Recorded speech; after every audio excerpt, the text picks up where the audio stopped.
First up, we're doing like a saga tournament arc. That's like the concept of the new saga. It's 4 people. It's going to be me and Danny and Peeps and Kevin. Second off, we're not doing it today because Doug got sick, which has ruined my entire life. But before we do any of that, I need to give a little shout out to the individuals who have given me money so far.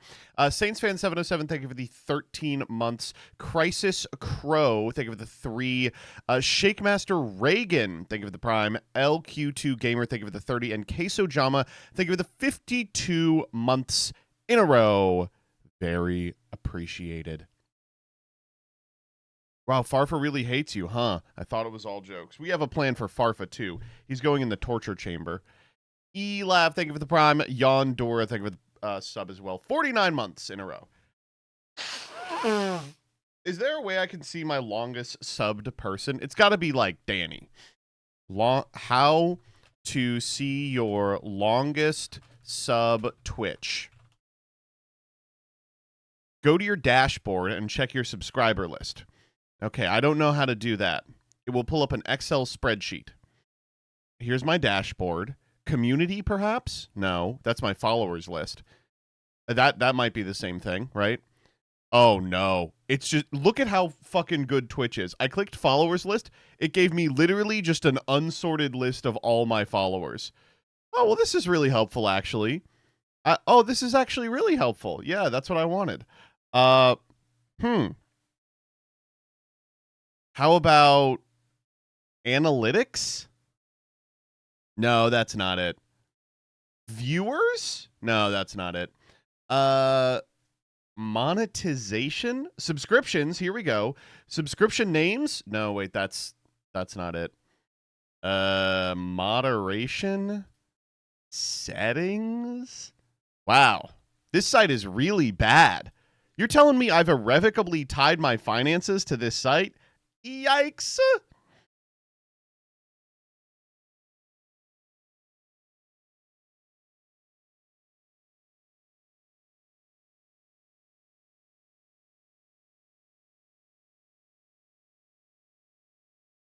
Almost as unmoderated as the Fate Discord. That's what I'm talking about.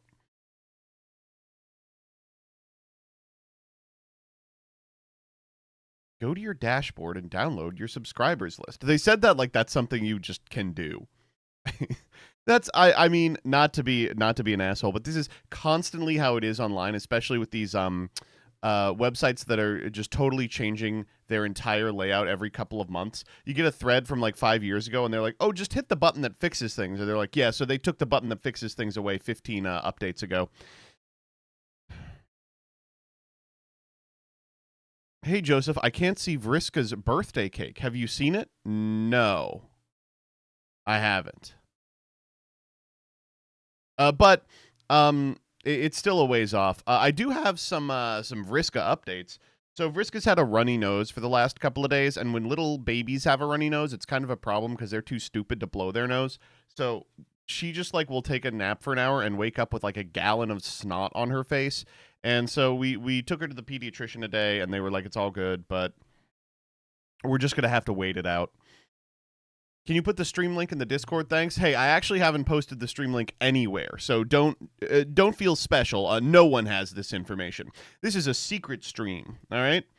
This is only for the real dancers. This is a song for the real dancers.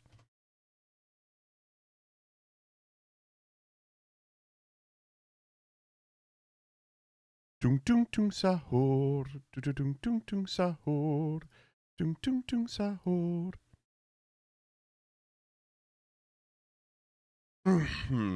Got to get the booger turkey baster. So here's the problem. She can't stand the booger turkey baster. And we were using it enough that it was causing her nose to bleed. So we had to go get like saline drops to improve the efficacy of the booger turkey baster. For those of you that don't know, here, hold up. Let me see if I can pull up a picture of this. Booger turkey baster. So when you have a kid, this is pretty close. Sucker. I'm just searching booger sucker. Yeah, you have to get one of these things, and you shove it up their nose, and you you squeeze it first, but you shove it up their nose, and it sucks out the boogers. And you got to do this pretty frequently because your dumb baby doesn't know how to blow their nose yet. So This is by far the number one thing that our child is going to remember in therapy.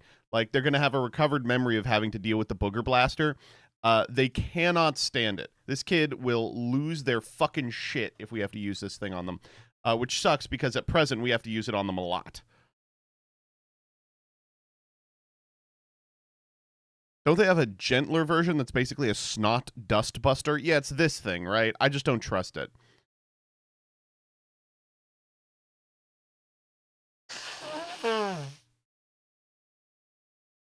Have you ever considered she actually can blow her nose and she's doing a bit? I mean, that would be a good bit.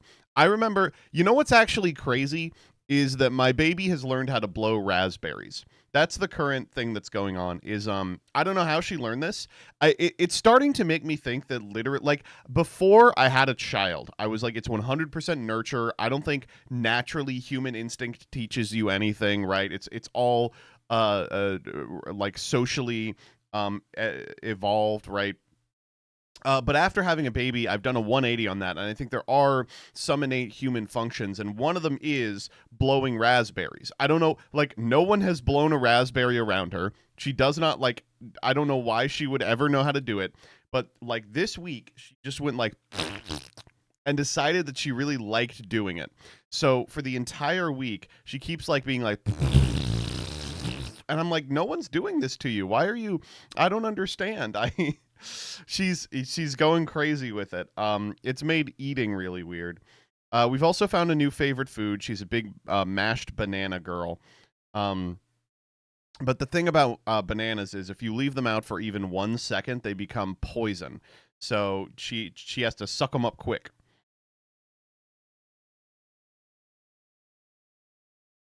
Has Vriska hit the baby stage where she just makes sharp inhale sounds for fun to scare the hell out of you? No. Oh no. I'm not looking forward to that. Kids will just do shit and learn they can do it. That's true, actually. I remember the OT used to call it a big girl skill. When a baby learns a new skill, they will beat it to death. They will do it like constantly. Bananas become what? They turn into like brown sludge.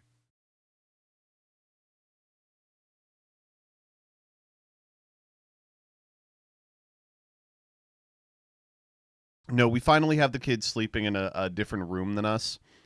This was a big step, and we're having to make a decision about sleep training. And I really don't think Jillian has it in her to do anything other than extinction, which is like whatever, that's fine. Um, and boy, it's been like 5 days, and it's taking. Oh my god! As soon as it took, I was like, "Oh, this is like life changing. This is this is so good." um, and what's extinction? It's you let them cry it out. You like there's like a graduated crying it out, but we didn't even have to do that with her. Like she figured it out almost instantly. Um and boy, getting a full night of sleep, the pair of us, has been really something. The other thing is I really didn't like her crib downstairs. It's like a converted pack and play, and I'm like, this probably sucks to sleep on. Parenting TikTok will tell you you're evil for doing so. Yeah, I mean, I read all the studies. I think that there is a pretty marginal difference between them. The one that I was doing was the graduated one, and we did it for like 4 days, and it just solved everything. And we're like, okay, I guess we're to the normal one. Parent talk, yeah. Was parenting Vriska harder than you expected? It's actually just started, so I will let you know when I start doing it. I don't know. The problem is I think that a lot of people have a lot of different expectations when it comes to parenting. You know, I read all the books. I've been dealing with it, but the the short of it is like people are living very different lives, and some people are like, my full-time job is raising this kid, and some people are like, we are providing extra care for a kid that had a really rough early start, and also I'm trying to do a Yu-Gi-Oh channel at the same time, and both those are important because Yu-Gi-Oh is basically as important as child rearing. So wait, you read parenting books? I want to have an idea of what the plan is.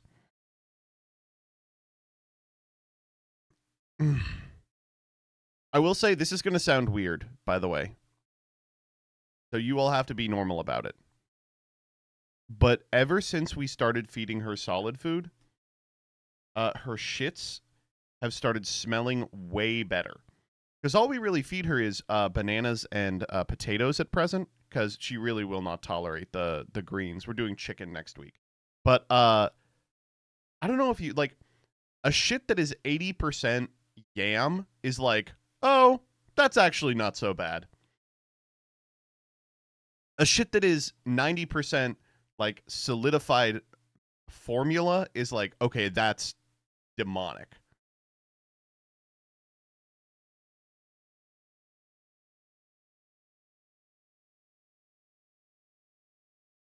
I will say, man, we are so blessed to be as good at crops as we are, that like that yams taste so good. My God.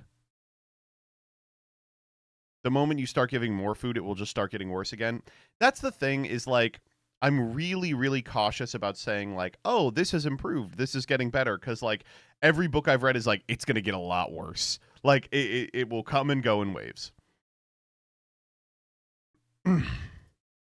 It's not linear. Yeah, it like trends upward, but I wouldn't call it linear for sure. The terrible twos. Here's the other thing. At present, I would say probably I am the primary caregiver for Vriska, um, because Jillian just doesn't really like babies. Never been a baby person. I mean, they were like, when I have a baby, I'm gonna like them. And to be clear, she really does like Vriska, but she's a toddler person mostly. And when the baby becomes like 1.5, 2, she's like, I can't wait to like spend all my time with the toddler. I'm like, hey, if you insist. And then Jillian really likes kids from like 1.5 to like 8, and then doesn't like them from like 9 to 15. And so we're just gonna trade off, right? Oh man. All right. Well, we got a lot to do today. Let's start with YG organization. We're gonna do a new cards PogChamp, I think. And despite the fact that we have no Saga today, maybe we'll build the deck on stream. Like that might be kind of fun to do. Obviously, I want to play a little Yugs, and I think it would also be pretty interesting to kind of gather ideas about what people want to see in the Genesis video. I watched, first off, fuck Stevie Blunder for making the video I was going to make one day before I made it. But second off, I think there's some stuff in here that he's missing. I think he doesn't go particularly in depth about the top decks. I like his like pluses and minuses. I think that gives you a good idea of like, here's what you need to know bare bones for each individual match. But I want to focus, one, on the process of actually registering for the NAWCQ, because I want it to be a very focused video, and two, on like what the game plan of these decks are. We're obviously going to watch new Jaxel. It's a long one too, so that should kill a lot of time. Is Sacred Beast real? If you're talking about in Genesis, Sacred Beast is very real. Yes. The reason it is real is it can play through interaction really well, and the stuff that beats it is not usually main decked. For that reason, I probably wouldn't put a ton of stock into its finish in the Farfa Best of One tournament, but I think it is really important to keep it in mind, because in Best of 3, the deck radically transforms in ways that you didn't see in that event. I've played against it a lot in Genesis, and I will tell you, it is real. It is a real deck. Like, I don't want to make it sound like it's not a real deck. It is a deck that is real and will do well. Hey, MBT Yu-Gi-Oh! Are you going to be at Nats? And if so, what card should I have signed by you? Last time it was Ghost Trick Angel of Mischief. This time I would say probably Ghost Trick Angel of Mischief. No. How about a number 21? I'm actually going to bring a stack of number 21s so that I can hand people when they don't know what they want to get signed. Okay, new invoked stuff. New Zork. Jesus Christ, the new Zork. A garbage fucker. A bunch of Asian English stuff.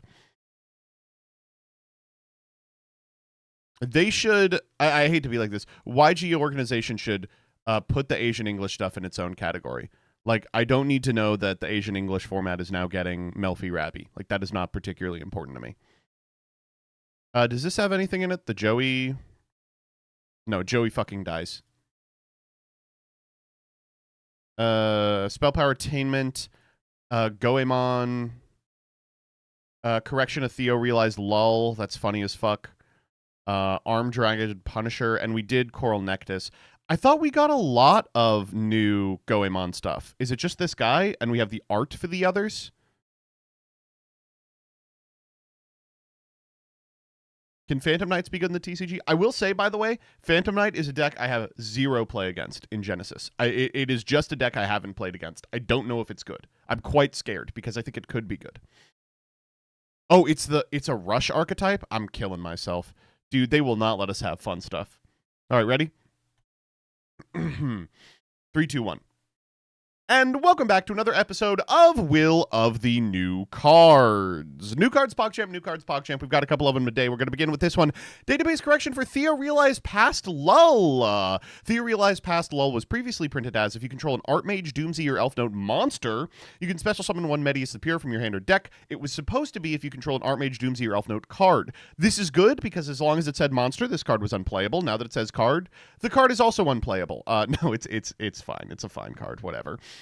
They are not going to reprint this, by the way, because it just came out. It's just a database update, which is going to make it irritating to play with. I don't know who is in charge of translations, but they are really batting zero right now.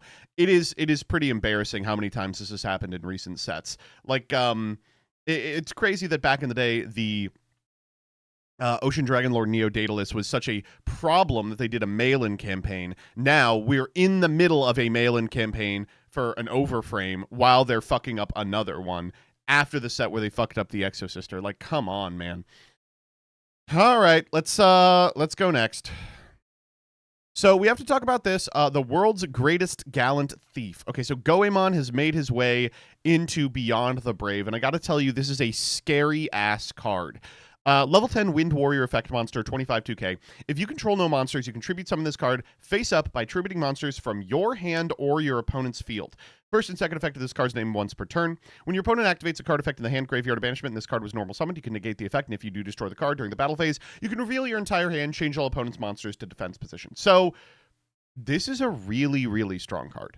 It is hard to rankle with the fact that they're printing strong generic cards at overframe rarity now because that might drive up the price, but there's a lot going on here. First and foremost, my understanding is that this tribute summon does take your normal, so it's comparable to Lava Golem in that way, but it totally replaces Lava Golem insofar as it tributes 2 of your monsters, and it is a negation for a hand, graveyard, or banishment effect. This means you can tribute summon stuff that would have floated and then negate the float effect. It's good. It's like really fine. This is a type of effect that I'm totally okay with, by the way. It reminds me of super polymerization, but in a way that feels less fucking annoying than super polymerization. And the fact that it's a guy with a decent attack stat means you can use the battle phase to chase out another negate. I really think people aren't conceptualizing how important this second part of the effect is, this battle phase change, which is like, by revealing your entire hand, you are giving your opponent, who has ideally set up a board, an understanding of what they need to negate, right? So they're going to be like, all right, I understand how the rest of your turn is going to play out. In response, you get to wield this guy's decent attack stat as a removal for a third card on the board. So this is probably a card that trades for 3 interactions, but if some interactions live in the graveyard, it might be 4.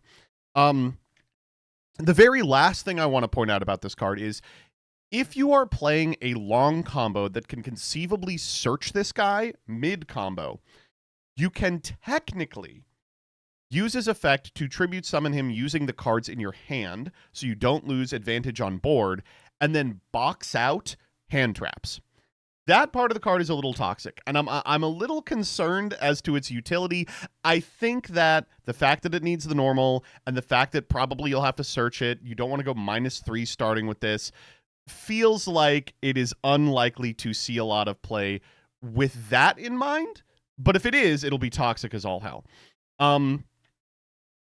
Dyer has the correct opinion here, which is this is a generational card for Clown Crew. It's an unbelievable addition to the Clown Crew, but it will be played in everything. It will be played in sideboards. Mitsurugi specifically can absolutely use this in main deck. I'd tribute my fucking Garnet that I drew for the millionth time. I'll wear the Fedganator shirt and be happy about it. All right, moving on. We have Reach for Higher Heights with Spell Power Attainment. They are printing these still. You can only activate a card with this card's name once per turn. Add a card that mentions spell counters from your deck or graveyard to your hand, except Spell Power Attainment. Then if you control level 7 or higher Endymion monster card, you can remove any number of spell counters from your field. And if you do, negate the effects of that many face-up cards your opponent controls, and if you do that, destroy them. This card's really good. This card is quite strong.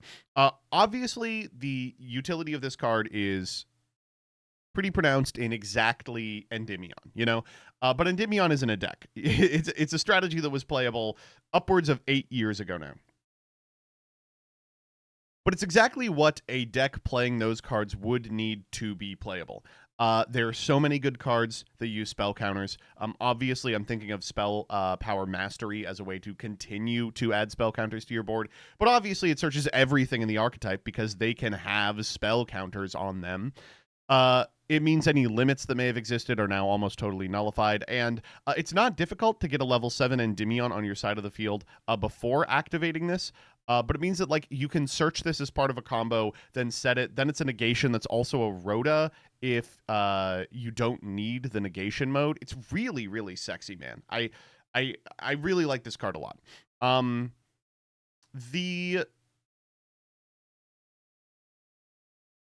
The reason I think they're printing this is because if you're following the Chronicles anime, they're going in on the Endymion storyline. So I don't think it's too outside the realm of possibility that we just straight up get a lot of new Magistus, Invoked, Witchcrafter, and Endymion cards. We've already gotten new Invoked and Witchcrafter cards. We're going to talk about a couple more in a second. So I don't think it's too outside the realm of possibility that we get a ton of new Endymion cards shortly. I think so far we've just gotten the link. Is the link 2? Is that an Endymion? It is noticeably absent among its peers. So this may forecast a new wave of interesting stuff for the deck. All right, next up. Garbage Golem. Okay, so it's Garbage Golem. What do you want me to say? This is Garbage Golem. You can only use the first, second, and third effect of this card's name each once per turn. If you control a monster with 0 attack or defense, pretty simple. You can special summon this card from your hand. You can reveal 3 Xyz monsters in your extra deck with different ranks, then target another card of the field, destroy this card. You can banish this card from your graveyard to detach a material from your monsters, then special summon a monster with 0 attack or defense from your hand or graveyard. Interesting card. Interesting card. I mean, I like this card. The Garbage Lord, Garbage archetype is something that I think we'll see fleshed out in the coming years just because they are cool cards that enable a novel kind of Xyz, and this is a card that does a lot of stuff for that deck. The problem, of course, is that that deck doesn't yet exist. Someday in the future, this card will have a home. For now, I struggle to think what exactly it's good for. Next up. We finally got Zork. So Zork is the final boss of Yu-Gi-Oh! DM. He's the ancient evil that the Pharaoh conquered and then has to conquer again by defeating Thief King Bakura at the end of playing Dungeons and Dragons. And one of the things that's kind of frustrating about Yu-Gi-Oh! Is we just don't have a card for it, right? The closest we have is the Zork that exists within the D&D world, which is the ritual monster that rolls a dice. And that card sucks balls. It's been playable like really early in Yu-Gi-Oh's lifespan as an off-meta rogue strategy, but I think we all were seeing the Zork forecasted in this card and super excited that we were going to have a powerful Zork in our in our midst. So let's see what it is. Wrong. It's D&D Zork a second time. That's right. If you thought we were getting the Zork with the evil penis on it, you were absolutely mistaken. This is just D&D Zork a second time. Well, it is a modern card, so obviously it will be better than the ritual developed in 2002. So let's read it now. You can only use the first, second, and third effect of this card's name once per turn. Discard 2 cards, including this card, add a level 8 Fiend monster from your deck to your hand. When your Fiend monster is destroyed by battle, you can special summon this card from the graveyard. During your main phase, you can roll a 6-sided die and apply this effect based on the result. 1, 2, 3, 4, take control of or destroy a monster your opponent controls. 5 or 6, destroy a card you control. That's right, it is worse. It is almost exactly the same card. Who is... Oh, man. I mean, the Rhoda is decent. Is it? So, the Rhoda here is going to replace Dark Spirits Mastery in decks that were playing that, which I guess is like Genesis Regenesis. Oh, man. I'll tell you this card would have gone fucking crazy in the 3 days that Grinder Golem was legal during Lynx. You would be fucking grinding your Golem on this shit. But it's just like so irritating looking at this. You're telling me this card has a float effect if a Fiend monster is destroyed by battle? You're telling me you're still uncomfortable putting 6 good effects on the card? It has to 5 or 6 pop a card you control? Cube card for sure, but holy shit, very little outside that. Jesus Christ. Honestly, at least you can pre-prep for the ritual. It's also just worse than Dark Spirits Mastery. And people weren't playing Dark Spirits Mastery. Oh my god. This goes crazy in Time Travel 2019. You know, it actually does. It doesn't go crazy in TOS because in America we had the good sense to not deal with that horse shit. But in Time Travel 2019, you better believe. Okay, next up. Surpass the abyss with new invoked support. So I'm actually a big fan of the new invoked stuff. I talked about it a little on Doug's channel, but I think it gives some really cool lines to Fairy Tale in Genesis and in the TCG. I think it's a fun direction for a deck that, despite being extremely good, was also extremely boring. But it does need just a little bit more work. And so I'm excited to see there is new support coming for it. Again, I think this forecasts more Chronicles type shit because in the anime, it seems pretty clear that like Vare and Mr. Endymion are like good people, whereas Alistair is someone they had to have like a tenuous relationship with to defeat Zorua. And so I do like the concept that he's still around being evil and ambitious. Let's see what we've got here. First and foremost, invoked D Anima and Invocation Chalice or Grail. I hope we get Grail. So the new fusion is a level 8 Dark Fiend fusion effect monster, an Alistair, and a monster special summoned from the extra deck. Okay. If this card is fusion summoned, you can activate one of these effects, destroy all opponent's monsters special from the extra deck, or destroy all spell and traps your opponent controls. When your opponent activates a card or effect in the graveyard, banish this card, special an Alistair, and if you do, negate the effect. That's good.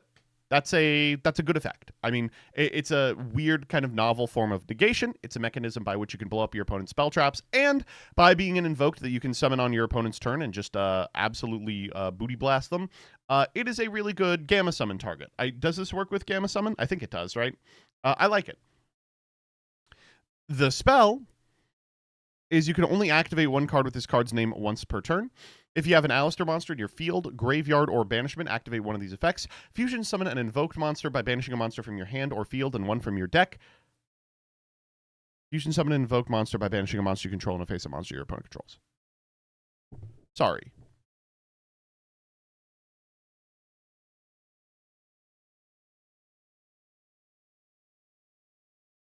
Am I wrong? Is this card not fucking unbelievable?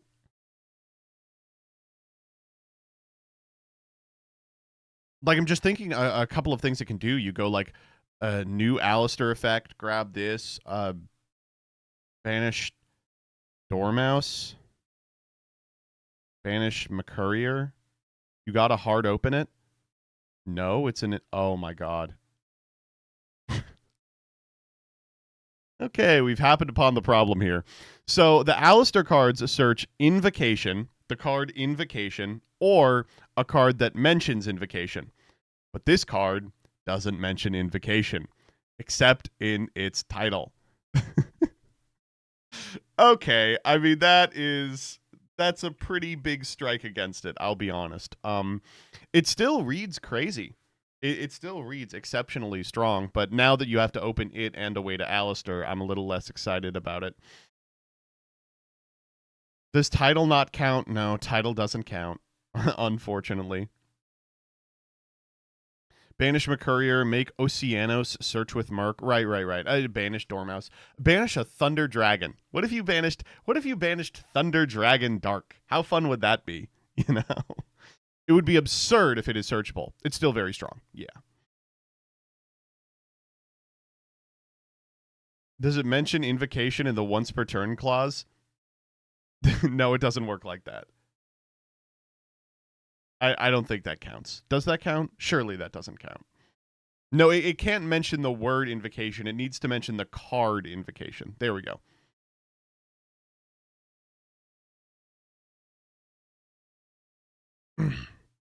It's kind of like Eye of Timaeus of all things.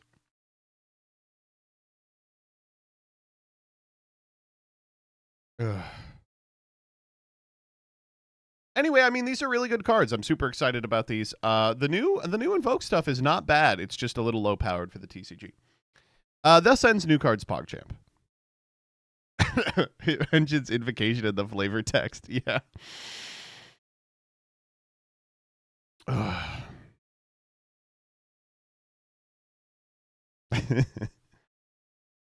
Check out the OCG Times preview. I guess I could. I didn't think they had anything.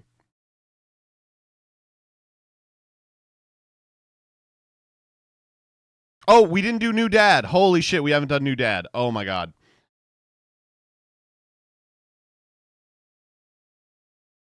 New Dad PogChamp. Can it be normal summoned or set? Must be special summoned by having exactly 3 dark monsters in your graveyard, just like Old Dad. You can only use the first and second effect of this card's name once per turn. You can reveal this card in your hand, special summon a level 6 or lower dark monster from your hand. Also, you're locked into darks. During the main phase, you can banish up to 3 dark monsters from your graveyard, target an equal number of cards on the field, destroy them. Better than Old Dad.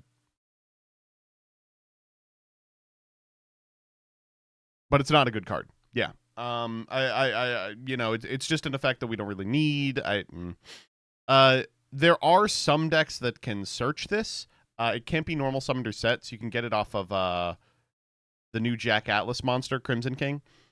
But I don't care. That deck already wins if you are uninterrupted. Goes crazy with Element Saber. Does it? I don't think so.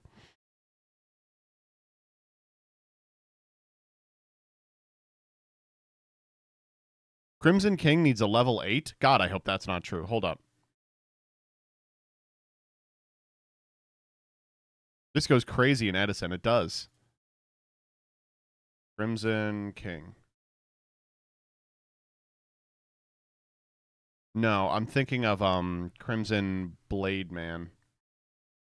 Crimson Blade Dragon. Level 8 or higher. This card can't even be summoned by that. Okay.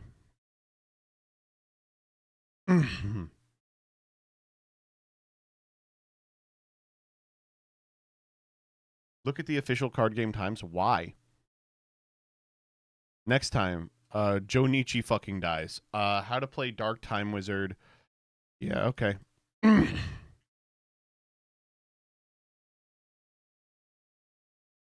Wait, what?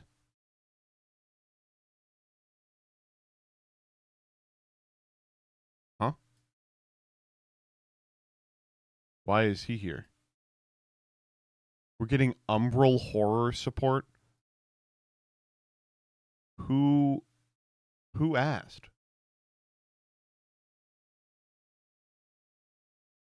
I asked. I didn't know Umbral Horror had shooters. I apologize. I don't know. I just thought people didn't want to see Umbral Horror.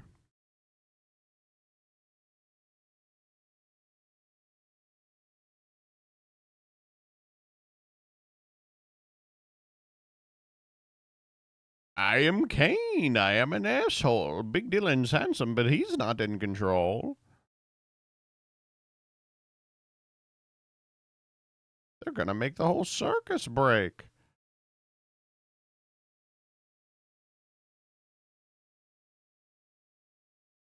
All right.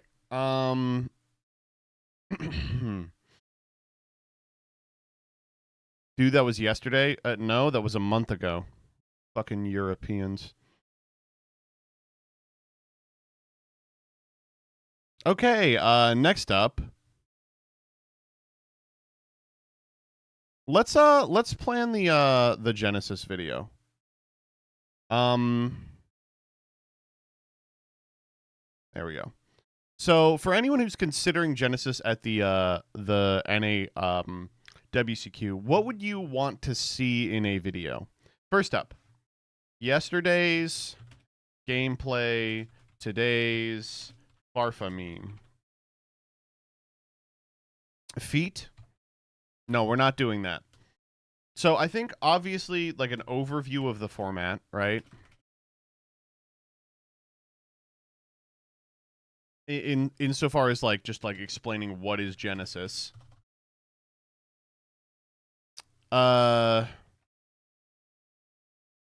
I'd like to do like common hand traps. Current meta, I think, is a little tough just because it's so wide. Play style of games. It's not wide. It's like 5 or 6 decks. It's just not remotely true.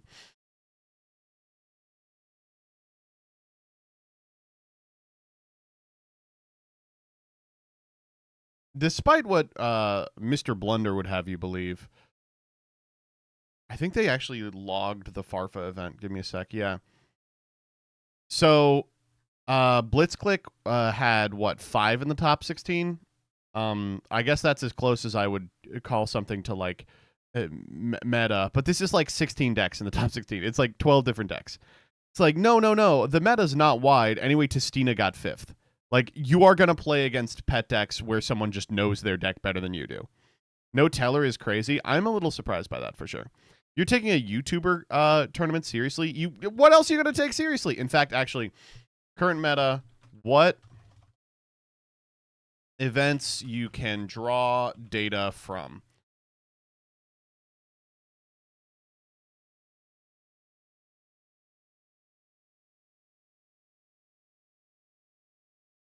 Are you part of a Genesis psyop? Recite the entire Gutenberg Bible if yes, breathe if no. In the beginning, there was Genesis. In the beginning, there was yesterday's gameplay.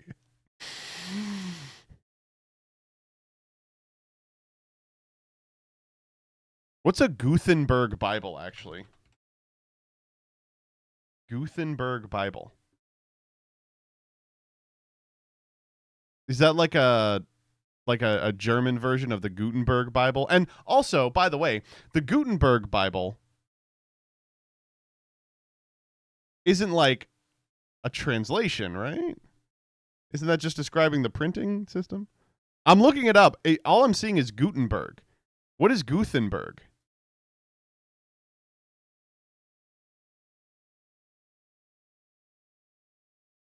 I know who Gutenberg is, chat. Oh, I added an H because I'm stupid. Oh, fuck me. Obviously a typo. Yeah, I'm trying to be mean to Vlad. Hey, Vlad, do you want to do a stream highlight, by the way? No one's picked it up. I need someone to do a stream highlight. All my friends are at fucking YCS.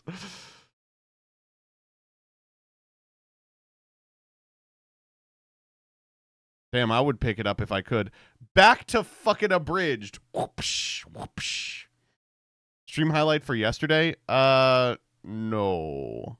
Although I probably should do that too. I have no time. Fuck! He's giving me 2 weeks to work on a bridge chat. He fucking hates me. That's true. I still have to finish the fucking meme video. I'm dying. That video is so bad. It's going to be the first Farfa video to get negative views.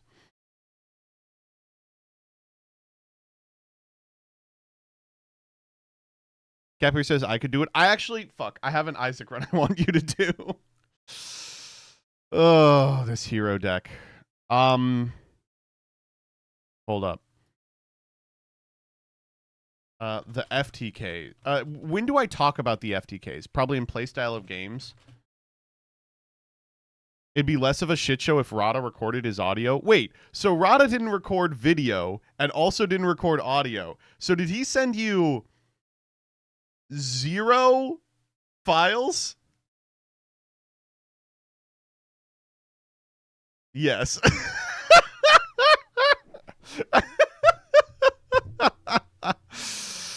Oh man. Okay. Okay, common hand traps. And then I do want to get I liked what Stevie did with respect to mentioning the individual decks and like their strengths and weaknesses, but I think he did leave a lot on the table with respect to like what their game plan looks like. Like watching the Blitzkrieg one when he was like, "Oh, it can't go first." I'm like, that's like not remotely true. Like it just is different. I want to talk about the sideboard in general because I think there is still a pretty common sideboard. Breakers versus hand traps. I think I'll talk about that in common hand traps. Just because I don't think breakers are as common as they were last format.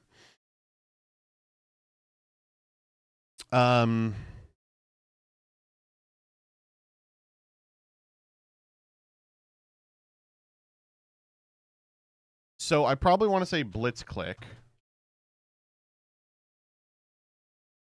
Let me see which one Stevie went over.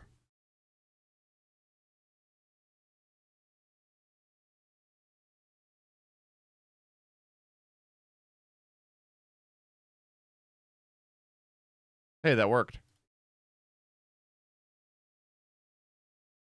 Hey, everybody. You didn't talk about Predap Sacred Beast, which is a huge miss. Wow, I totally disagree. I think not talking about Predap is correct. This is such a great list. Wow, this is a fantastic list.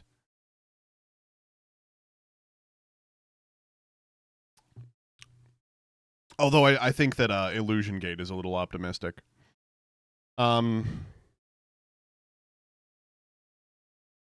Teller for sure. Fairy Tale for sure.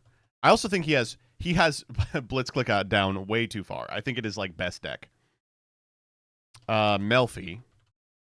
I guess I'll talk about RDA. I don't think RDA is very well positioned right now. Honestly, I might just describe those 5 decks.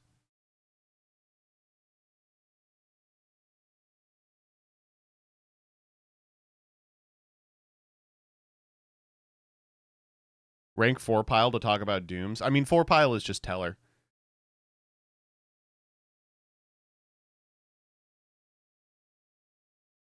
What about Crystron? Shh, we gotta hide something, baby.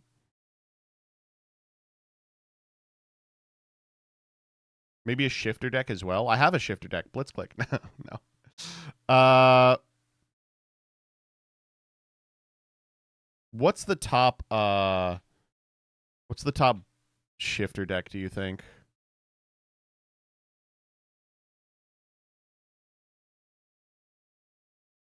Mimighoul?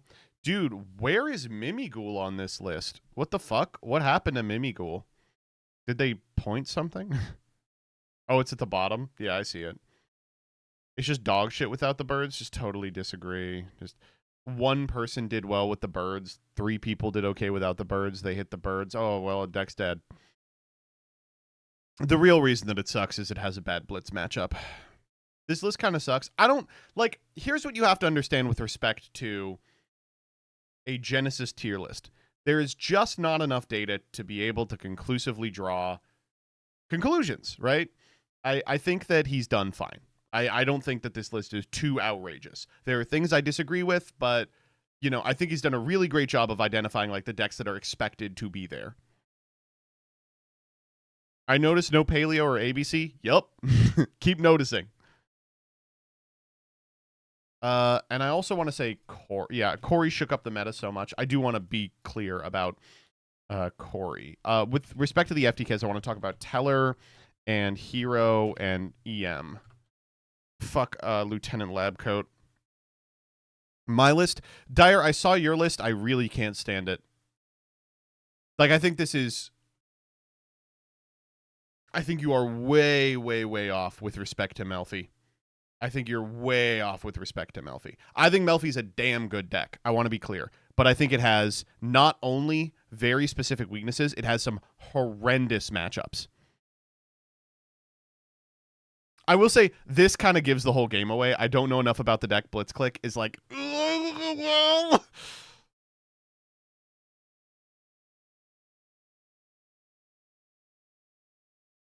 Melfi's kind of bad against Blitzclick, right? That is an understatement. I would say Melfi is probably fodder for Blitzclick.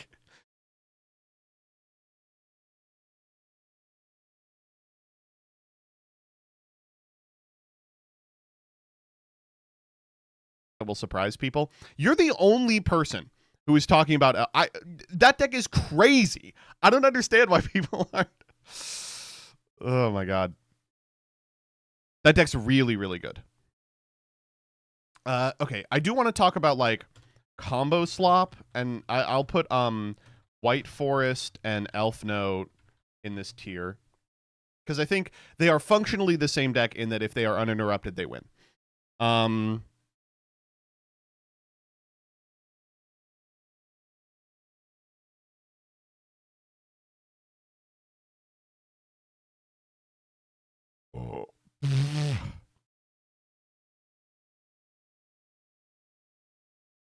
Do I want to talk about magnets? Probably not. It's been a bad fucking month for magnets.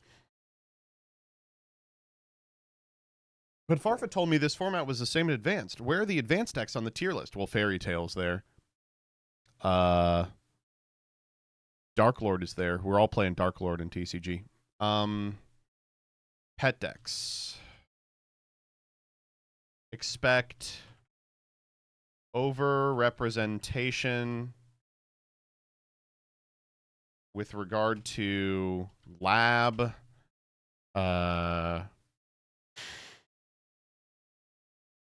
Radiant Typhoon, Four Slop, Monarch, etc.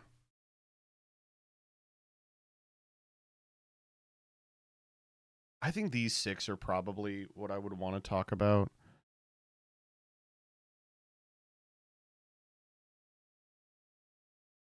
Gonna mention Hero. I'll mention it in the FTKs. I don't think the deck is really shocking outside of that. Is there a main Floodgate deck people should be scared of? Probably Odeon. How good is Melfi in Genesis? It's good. It's probably a top 10 deck. I think it is strong, and I think it probably will see results, but it has a lot of very exploitable weaknesses.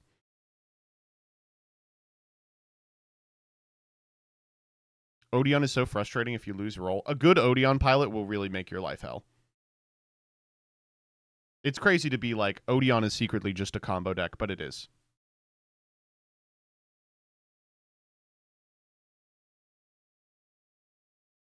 Is Shadal not worth mentioning? No, I don't think so. I think if you see Shadal, it'll be in that like fusion slop deck.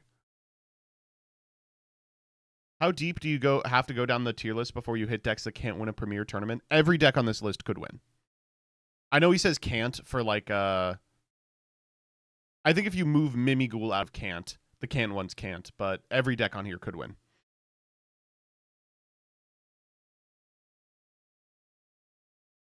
And probably some that aren't on here as well. Archmage is so good. I'm not super thrilled. Would you put the Predaplant Rose list you showed off in the pet deck category, or does it have any legs to it? I think there is a build of that is fine, but I don't think it's comparable to the stuff here. Why are Luna and Snow there? So, Fairy Tale is an incredibly powerful shell of cards that costs 0 points. So some people have played it without like non-engine and just spent the 85 on snow. And I've tried it both ways, and I'll tell you, the snow build is really strong. Like I think it is a discussion that people aren't willing to have, but the snow build is unbelievable. The issue is you cannot play other cards. Like you probably can't afford the 13-point super poly. Um, so if you play, which is unfortunate because the snow makes it comically easy to get to the magician line. So you probably have to play a different quick play that wins you the game immediately. You have to play like Crow, fucking Skullmeister, or you play like bad breakers. You play like main deck kaijus. It's just kind of crappy. We all know Jesse's going to win this event with Snow Fairy Tale. Why are we even talking about it? That's not going to happen because Jesse is playing the points playoff like a bitch. You get to play Super Duper Poly. Yeah, Super Duper Poly is okay. It's less good than I think people think of it.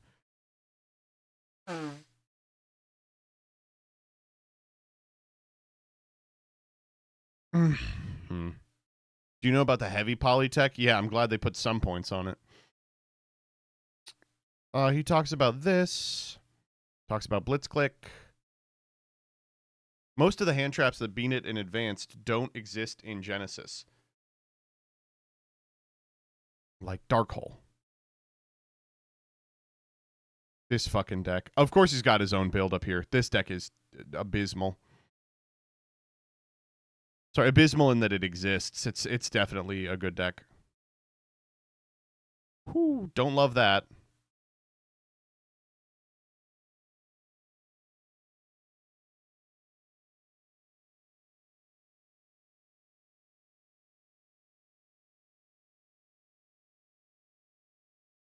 That Ritual Chaos deck is also around. It did well in the online Genesis tournament.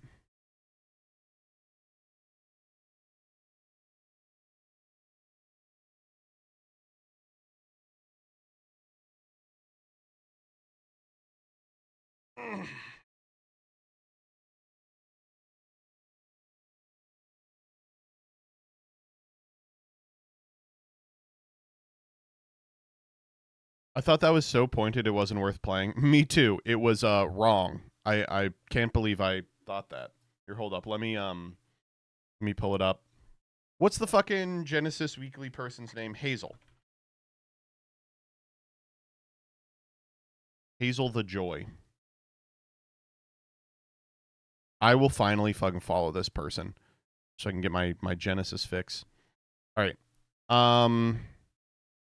This junk deck is really scary, by the way. 0 testing against this deck. I am quite frightened. RDA, this is not a particularly surprising list.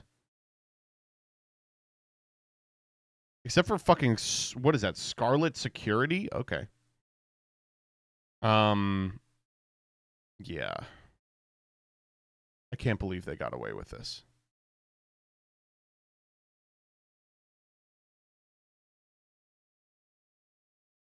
You got to talk about the Grim Reaper effect. It ruins so many Genesis effects. I don't know what that means.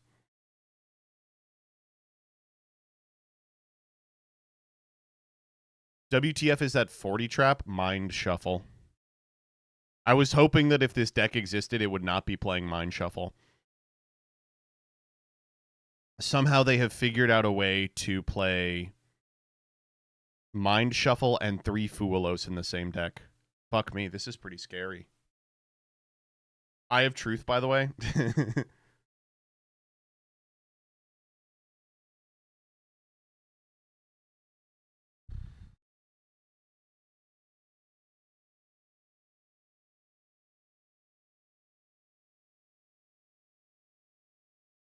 Oh, that's never happened to me, Dyer. Definitely not this week.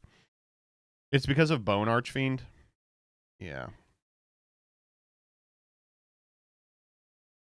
Archfiend cards are crazy. I mean, Usurpation fixes the problem that this deck has in Genesis. Like Royal, Bone, and Usurpation like fix this problem, right?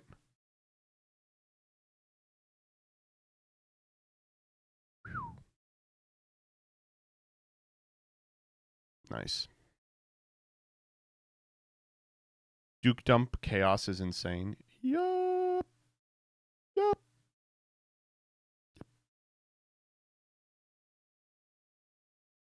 Horse slop. Jesus Christ. Horrid.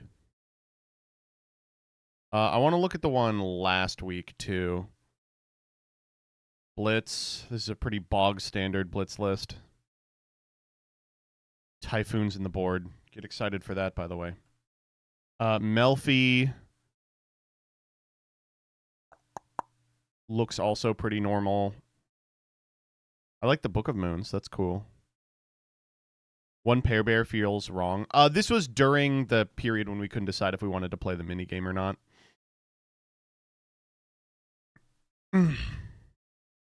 And then Chimera Invoked. There is a Chimera list that's good. I just don't know what it is yet. This has a pretty good case for it being it. And then this fucking deck. Jesus Christ.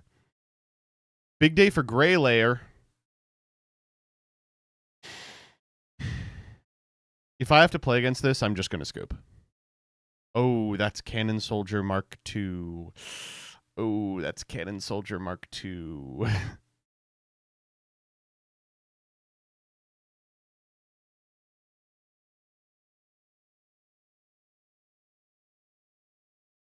Evil deck designed by Hitler. The side is kind of gross. Fucking 3 doll fusion. Double Wild. Making an attempt. And then I think before this, Corey wasn't out. The 20th? Yeah. Jesus Christ. Miserable ass branded list. Pretty bog standard here. Mistaken Arrest as the target. Cute. What the hell is that spell card? Hold up. Oh, it's the Ultimate Slayer. Alt art. Okay. This fucking thing again. Riding in my GMX with Anita Baker in the tape deck. You will not have to play against this deck. 6-7. This is fake. No one's playing this. I've played against Misk decks a couple of times on ladder, and every time I'm like, boy, this is a bad deck. 67 on Misk. All right. All right, I think I've got enough information. Is it time for us to play Yu-Gi-Oh? No? Jaxel vid, thank God.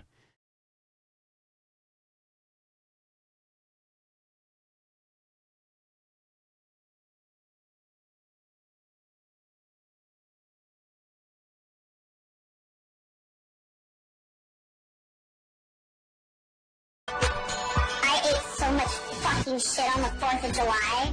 I said I wouldn't, but then I did, and I totally fucked up my diet, and now I'm paying for it by working out in 100 fucking degree weather. I hate my fucking life. I hate myself so much. Why the fuck did I do that?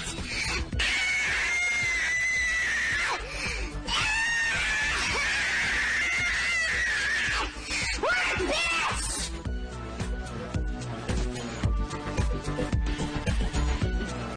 Classic. Can we watch Hot Dog Timmy? Yeah, we can.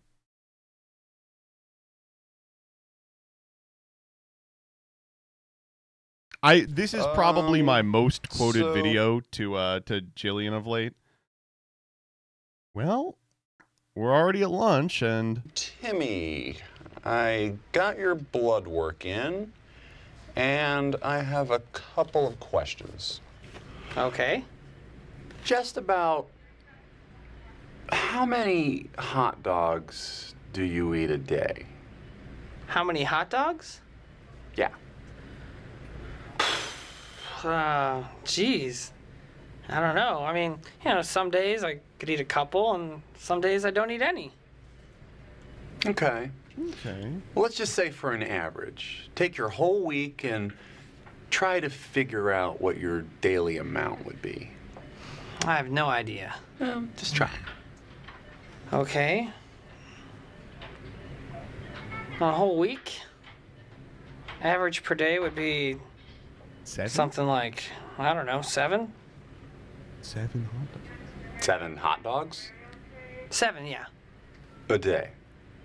Is that high? It's a little high. It's a little high. Is that bad? Well, not good. I mean, I'm just ballparking here, you know? That's the one I do. Sure, It's sure. not good. Timmy, I want to try something if you don't mind. Walk me through one of your days. Walk you through my day? Yeah. Just take me through a day in the life of Timmy. Okay, well, I wake up and I take a shower, and I, get ready for work. And I go downstairs and I have a bagel and something for breakfast. And something? A hot Hot dog. dog. Hot dog. Okay. I mean, I do usually eat a hot dog there. Okay. Then I take the train to work. Well, slow down. Slow down. Does anything happen on the way to work? Oh, I almost forgot. On the way to the subway, there's a hot dog stand, so I usually have 1 or 2. Yeah. 2 hot dogs. Yeah. Yeah. I usually have 2 hot dogs before work. So that's 3 hot 3 hot dogs dogs. before work. Right. Yeah. If you're gonna count the one at home. I mean, this is all just breakfast, you know. No, I understand. I get it. Then I just go through my whole day of work. Okay, hold up. Walk me through your workday. What happens at lunch? Oh, lunch. Well, I mean, some days I just blow through lunch, because how busy I am and all. Really? Well, pretty sure I did that once. Okay. Well, on the days that you're not blowing through lunch, what do you have? Well, on those days, sometimes it could just be a salad. Could it? Yeah, well, but it's usually, It's usually hot dogs. yeah, it's usually hot dogs. How many hot dogs? I don't know. Anywhere between 1 and 4? 4 hot dogs. Yeah, that's probably safe. Well, I hope there's no more hot dogs in the day, because we're up to 7 now. Yeah, on second thought, that number might be a little low.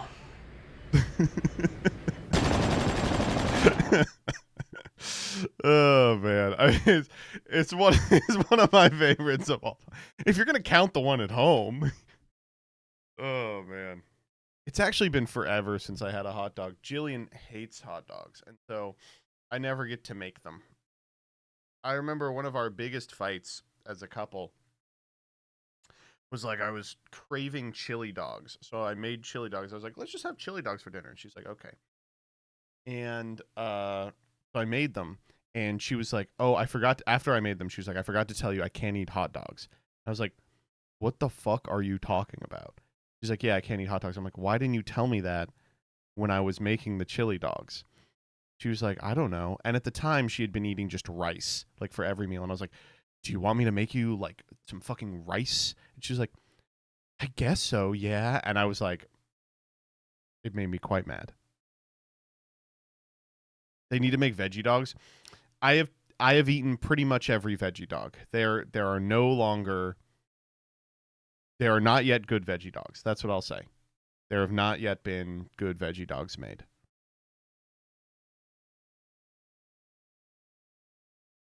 Ugh.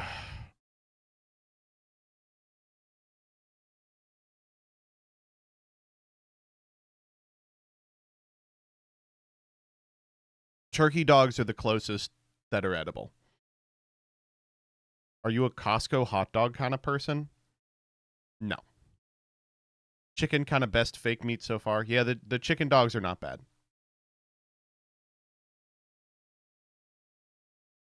Veggie burgers are good, but still different. Veggie burgers have gotten really good in the last, 5 years. The Impossible hot dogs whip, but you can't find them anywhere. They made them for a week. They were like, here, enjoy the first good fake meat hot dog, and then they stopped making them. I don't know where they are. This is on July 3rd. This set completely reinvents... Now, before we get into this video made by the wonderful Curry Bandits, remember, we are not just watching the video. We are going to the channel. We are subscribing. We are pee-pee, poo-poo, poo-poo, pee-pee. multiple decks from the ground up, breathing new life into old strategies by starting them back up from scratch. I'm Jaxel MS, and I know everything because they pay me to. All right, place your bets now. What Vocaloid song is going to be in the intro? But they don't pay me enough to get copyright claimed again, so the intros are canceled. We're not doing them anymore. It's done. Never mind. If Flower Man had come out when he was writing this, it'd be Flower Man. It's over. Okay, one more. Here's...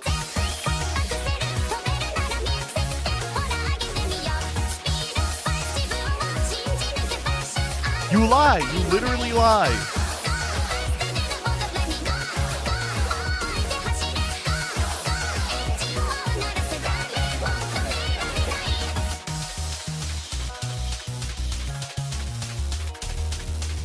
Yeah, alright, we're doing weird orders now. Let's try this out. Light and Darkness Ritual can ritual summon either Actually, the new Magician of Black Chaos or the new BLS by tributing from hand or field or banishing from grave, and can lift itself and a friend of the show from grave to hand. Griffo can pitch itself we're not doing Friend of a Pod. quickly to either dodge some damage or set a quick player trap that mentions ritual from deck that you can activate this turn, and can be used as the whole tribute for a level 8 ritual. I'm Black Chaos. The real Black Chaos can be summoned from hand by shuffling back a spellcaster or warrior ritual from hand or grave, can pitch itself to place a continuous trap that's on the team from deck, is generally unaffected while you have a ritual spell in grave, and can banish 2 cards your opponent controls. Celtic Mystic can reveal your hand on summon in Graceful Charity if you revealed anyone at the party he knows, and contribute himself to summon a ritual from hand. Skull Archfiend of Chaos can summon itself from hand or grave by bottoming 3 cards from the graveyard, including one of his Nakama, and if he hits the grave, he can milk a ritual spell to add a monster mentioned on it. He's running out of ways to say it. Magician of Dark Chaos, Black Chaos, Red Chaos, Blue Chaos adds a spell back from grave on summon, is unaffected lest it's targeted, protects all your back row from your opponent destroying or banishing them, and can banish an opponent's card ass up. Blackluster Soldier, Soldier of Light and Darkness, banishes an opponent's card on summon, needs you to point at him for him to care, and when it runs over something can gain 15, then get 1 more in.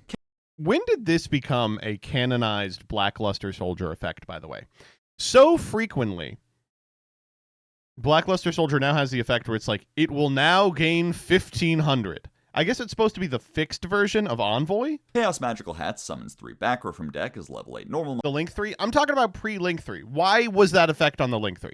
monsters, shuffles them face down with a trustee you control, all so that it can overwrite a monster effect or normal spell trap activation with popping one of your set monsters. Chaos Mystic Box bounces your monster that your opponent targeted, pops a card, then summons a friend from hand, and it waking the dragons into a ritual. And Mind Shuffle can search an This fucking card.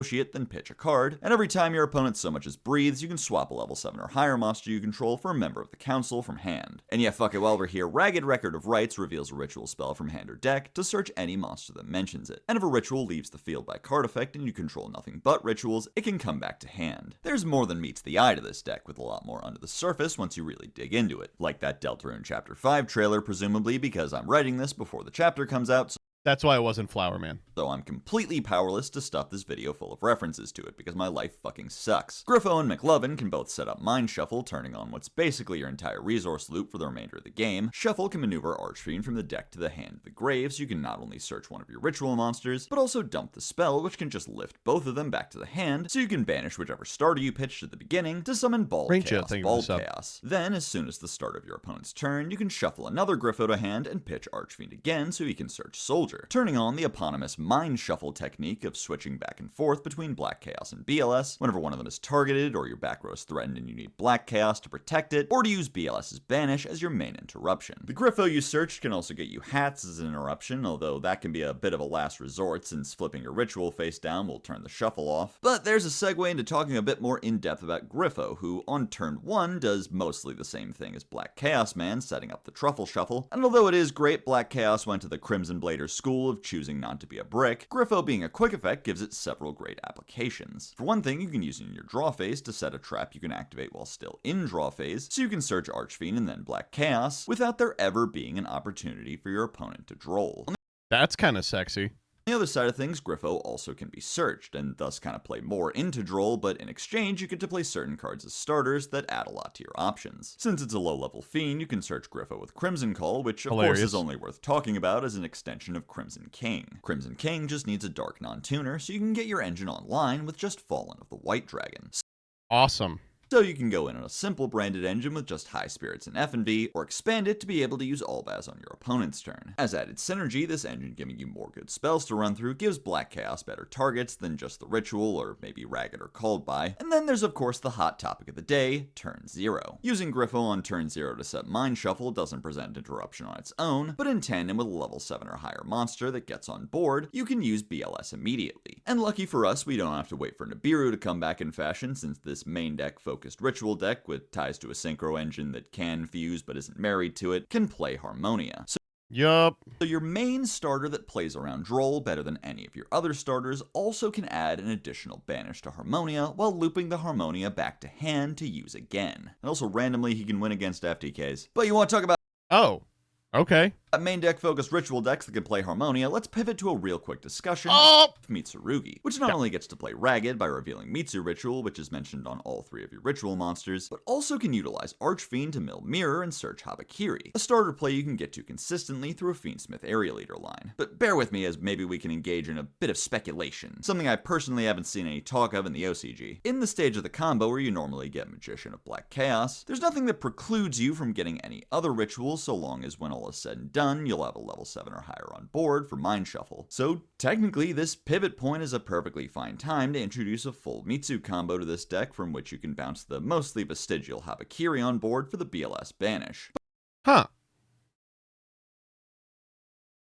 But without Magician guaranteed in hand, you lose the dodging aspect of the board that makes it feel special. Because that's the main thing I find this deck does better than most others that set up pretty modest boards of this sort. The board actually feels really difficult to out, and when the turn rolls back around to you can threaten 4 banishes on unaffected legs that can easily get in for game. So I really can't believe I'm saying this, but this deck saw a lot of success in the OCG, making it into the same conversations as Cool Tune and Elf Note. Is it overly represented because people who got back into the game because they saw ads for Overframes wanted to play a Yugi deck?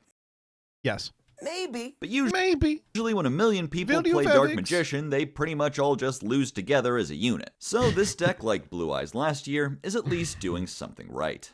Okay, so what's interesting about this is that, well, everything he said is correct. I really like the Mitsu line. That's a really innovative. It's weird to call a Mitsu line innovative. Wow, this person thought to play Mitsu in the Ritual deck. But the thing that's really standing out to me is that a lot of people, I mean, I'm seeing people in my chat be like, so is this going to be like a top tier meta threat at the YCS? And I want to kind of temper your expectations here.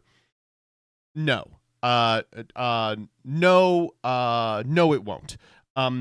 It will be on camera a lot. You know, I imagine they're going to do their best to show as many instances of it as possible. I do not think it's competitive with the other top decks, but admittedly, I am less in tune with the TCG than I've ever been. So I could be wrong on this. To me, just all signs point to no in terms of this being the next great deck. It seems like a cool, good deck from Chaos Origin, not one that I would stake my future on. And you too can do something right by clicking that subscribe button on today's sponsor, me! Hi, I'm Jaxel MS from the Curry Bandits. Did you know that 0% of my viewers are subscribed according? Do you guys remember when people would put up their like subscription percentages? I remember there was a Robbie Cole video where he did it, and the subscription percentage was like 80, and he was like 20% of my viewers aren't subscribed, and I was like, that sounds pretty good. Like that's I don't think you have much more upward momentum here. You probably just shouldn't say that. According to that one guy in the comments on MBTV. In fact, That's if I'm true. reading this peer-reviewed study right, I actually don't have any viewers. You That's can true. change that today by ensuring you're subscribed to the channel with notifications on so that you Never, ever, ever, ever. miss an upload. And I know you're probably wondering, well, what about that rat fuck son of a bitch who's convinced everyone to watch me on his channel That's true. instead of my own? Well, that should be obvious, right? We raid his house in the middle of the night, tar and feather him, then throw him in the open ocean to be eaten by horse mackerel, which I learned from a YouTube short are not related to mackerel, but he didn't say whether or not they're related to horses, so I'll get back to you on that. Surge Blitz Okay, blitz click time. Click can reveal itself from hand to pop a monster, then summon a thunder from hand, but locks you to only summoning from the hand, and when she sees a card being destroyed, she can search a Blitz Click monster. Thanks for Grain the does sub, that Soul. same shit to Swole. spell traps instead of monsters, and searches spells instead of monsters, and also Hideout. Dave We'll Grohl. talk about Hideout. Emmy reveals itself when it enters the hand to pop a card, then summon a thunder from hand, and if she witnesses the murder of a card on field, Swole, she are you searches going a to, Blitz the Click. WCQ? Crackle can reveal itself when your opponent activates a guy on board during their turn to pop it and summon a thunder, and when he sees a card get popped, can mill a Blitz Click back row. Whisker can quick effect reveal itself from hand during the turn that a card was destroyed by a Blitzclick effect to summon up to 3 Thunders from hand, and then pop that many cards. And can negate and destroy monster effect except a hand trap by bouncing another Thunder. Hideout in the Sky Kulam is a field spell that boosts monsters from the hand by 5, gives your opponent a token in exchange for a search, and can add itself from grave back to hand when a card is popped by a Blitzclick. Blitzclick Breakaway can either, I'm really thinking about it. Unfortunately, Genesis is calling me out of retirement. Let's go, baby. and I actually mean either this time, place a Blitzclick Continuous Trap from deck or bounce a Thunder to Papa John. And it too comes back to hand when a card is killed by a Blitzclick. Step He put I to him in this episode in here because he wrote it too in the script. That's crazy. At some point, you got to tell the voices to stop. Leader can add a Thunder back when it sees a body hit the floor, can summon a Thunder from hand and then fuck off, and adds itself back from grave when your Blitzclick kills something. Alternator sinks your opponent's monsters by 3 for each Thunder you control, can shuffle a Blitzclick card to search any Thunder monster, and can bash itself from grave to search a Blitzclick spell or hideout. And Return Stroke protects your Blitzclicks from your opponent destroying them, can bounce a Blitzclick to negate and destroy a spell, and can bash itself from grave to return a Blitzclick from field or grave to hand. And then there's like this free agent that like synergizes with them in every way, but all it's really adding, so to speak, is trigger effect negation, which I don't find particularly good, so It's really cool that they were like, here's a free agent that like fixes Blitzclick. And it's like, does it actually fix Blitzclick? No. like generally people aren't playing this card, but it's here. Honestly, it's hard to say what people are playing in this deck because it's not doing quite so hot as the last guy. Really It's really weird to describe this deck as mid, because in Genesis it's a fucking terror. It's like the greatest deck in the history of time. But yeah, obviously this is way too low power for the TCG. feels like there should be something here, but because of how the cards work, the card quality is actually not as great as your first instinct might dictate. See, it's not By the way, isn't it funny that the most pointed card in this deck is Thunder Crash Snarecrow?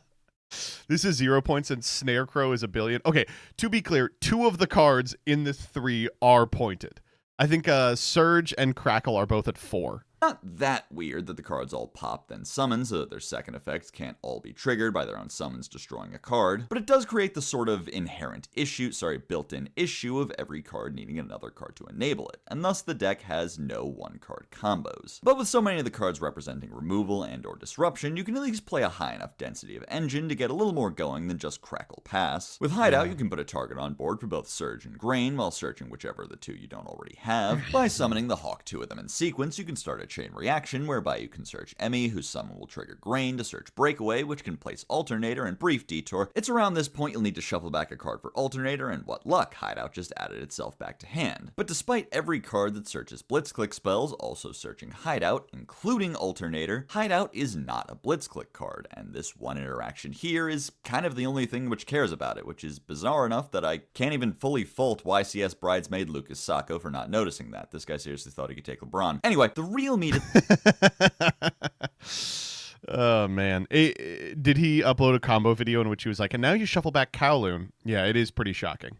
the discussion is the amount of layering you get from a fully fledged end board. Obviously, Whisker and Stroke are negation that also reset clicks back to hand to be used again, and Crackle, Whisker, and Breakaway are all quick pops, but there's also Emmy, whose trigger effect timing gives her the chance to be used as an interruption when she's searched with Surge on your opponent's turn, or even when she's bounced from field with Whisker or Stroke. The amount of self-bouncing you can do also combos well with Whisker, so you can comfortably end with him on field to negate, while having ample ways to get him back in hand to drop him down as a big bomb whenever you need it. And this is as good a time as any to remind you that although Whisker is the only one who can summon any Thunder you want alongside himself, all of the Blitzclicks can summon any Thunder from hand instead of themselves, and with Here we go. Alternator, they really mean any Thunder. And while I'm sure they'd love it if you tried comboing that with old Thunder support like Thunderclap Monk, the most likely thing you'll be doing is There he is.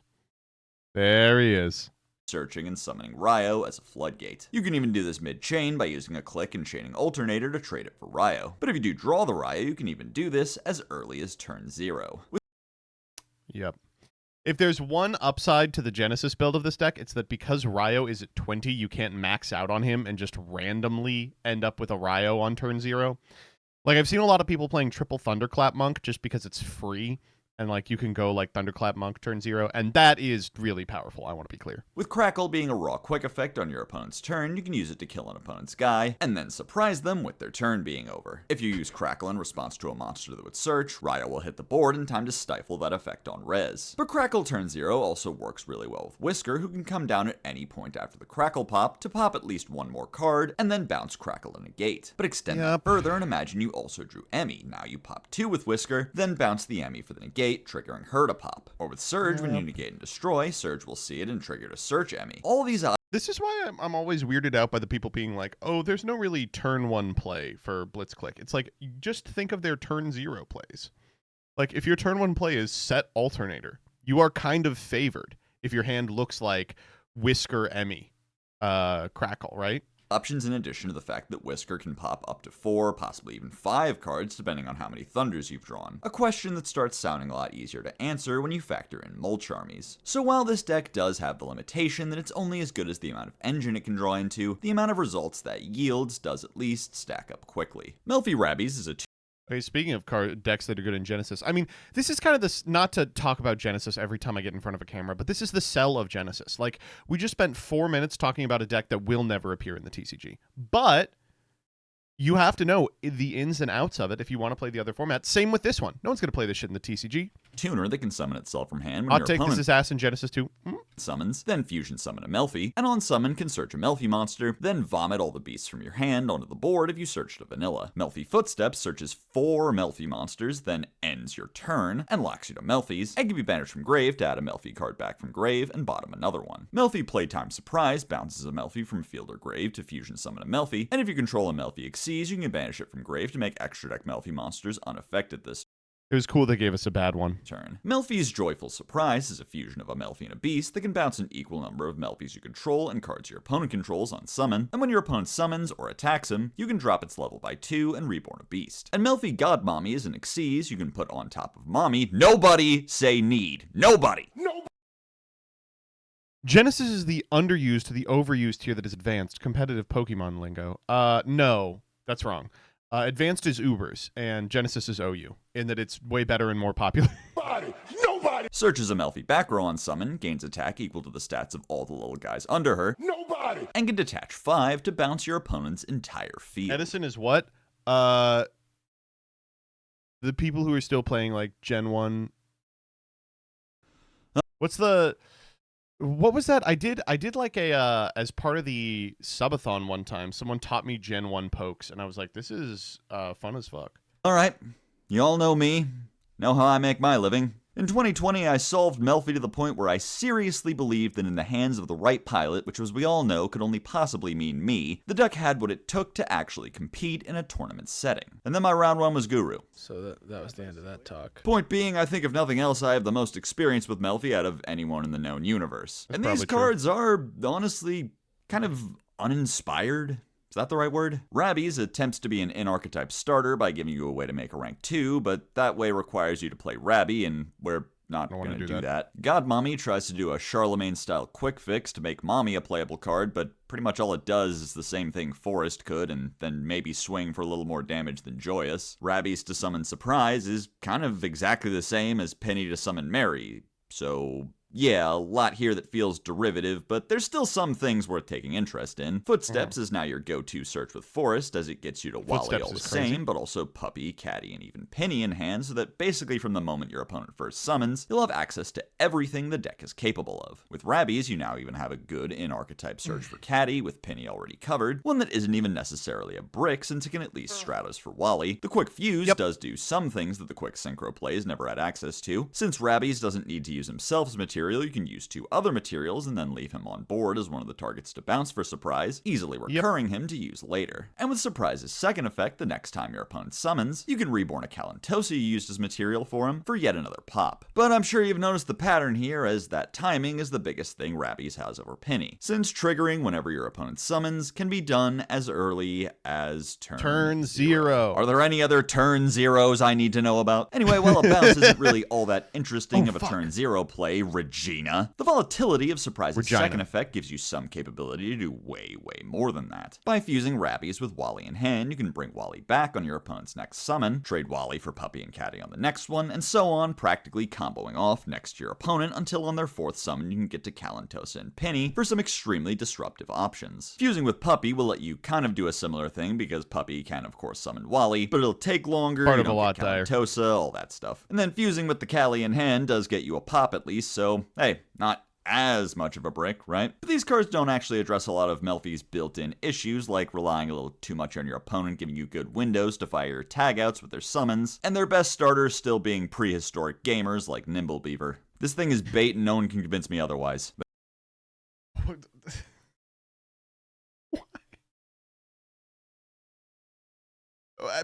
This person's played Melfi more than anyone else. What do you mean? I guess I'm talking about it in the context of Genesis. It's the best starter ever. The next group of Give your opponent a free turn 0 play. Oh, yeah. Yeah, give your opponent a free turn 0 play. Okay, I special summon my guy, you know? I special summon a Wally. And they go, ooh, idiot, I'll special summon my yummy, snatchy, surprise, blatchy. And I go, okay, Wally effect. cards is brought to you in part by Adolf Hitler, because there's no string of text you can type into a search bar that pulls up all of them. Fuck me, I guess. Alistair the Reminiscent can summon itself by giving 1000 attack to a fusion or spellcaster on field, and can banish and invoke from extra on summon to add invocation or spell that mentions it from deck. Viracom, the Divine Spirit of Artifice, can summon itself if an Alistair. Can someone explain to me what's happening in the invoked lore? Who the fuck is this? Now there's a woman? Ugh. Why'd they have to make my new invoked cards political? Monster is in rotation, sets invocation or a spell that mentions it on summon, and can banish itself from field to negate an opponent's response to your fusion monster's effect and banish it. Iwas, Divine Spirit of the Law, can summon itself from graveyard when a fusion hits the grave, then can fusion summon and invoke. Ethics understander, whatever Iwas says. And can banish itself That's from hand something. or field to search an Alistair, then normal summon a spellcaster if it banished itself from field. Invocation Sword is a quick play fusion spell that can use material from field, but for an invoke monster can return banished monsters to grave as well, and can shuffle itself from grave to deck to add back an Alistair or invocation. Sacred Spirit Sword Iwas can summon Iwas from deck or grave, mill or banish an Alistair, or look at 3 random cards from your opponent's extra and banish one of them. Gamma Summon banishes an Alistair or fusion from grave to cheat out an invoke monster but banish it during the end phase, and if a monster is banished, you can banish it from grave to summon back one of your banished invoke monsters. Invoked Sorath is a fusion of an Alistair and a Fire or Wind He's that can fucking quick effect blazing revive through a these. monster, and in grave can fusion summon by banishing from field or grave, including itself. Baberon is a fusion of an Alistair and a Light or an Earth that searches Viracom or Gamma on Baberon. It's Baberon, right? summon, then can banish a monster from grave, and can be banished from grave to sink all your opponent's monsters by the attack of a fusion you control. Oceanus is a fusion of an Alistair and a darker water that makes your opponent attack. I like that only this one it, has an while it's in ocean the main on monster its back. zone That's is kinda Dark cool. Law in the extra monster zone. These effects are about equal, I think, and can be banished from grave to let a fusion attack directly. And Hyper Invoked Eon is a fusion of 2 this or more fucking fusions guy. with different attributes that can banish cards from field or grave on summon up to the number of materials. Then if you use 3 or more, can banish 3 cards from your opponent's extra deck, and can quick effect change everyone's clothes. You know, I used to think normal summon Alistair was annoying when it was just a negate. Used to be that just the repetitiveness of it wore down on you. Now Alistair can do way more annoying shit like macro and quadruple extra deck rip. Real shame that's what we want to do here, because some of these pieces are actually pretty neat. Sorath adds a crucial element of extension to invoke combos, being summonable with Alistair and Almirage, and then getting to reborn the Alistair after adding it back to hand, then pitching it with its effect so you can make a link 2 like Madness or just IP. And then from grave, it can fuse with the Alistair into either Mechaba or Baybaron. You can also get it in grave by banishing it with Reminiscent to search Sword, and then using Sword to fuse the Reminiscent from field and the banished Sorath, putting them both in grave for later. Baybaron extends you further by getting Viracom, which gets you another fusion spell and then can either be used as link material or a protective element for your fusions, or Gamma Summon, which lets you tag between your invoked so you can more easily end on Mechaba and Ogo-80s. But of course, the main thing you're going to want to do is resolve Eon, whose triple dipper combo is likely disruptive enough to steal games on its own. But It's just kind of irritating being like, yeah, so what if we made the deck do now? Rip 6 cards plus back row.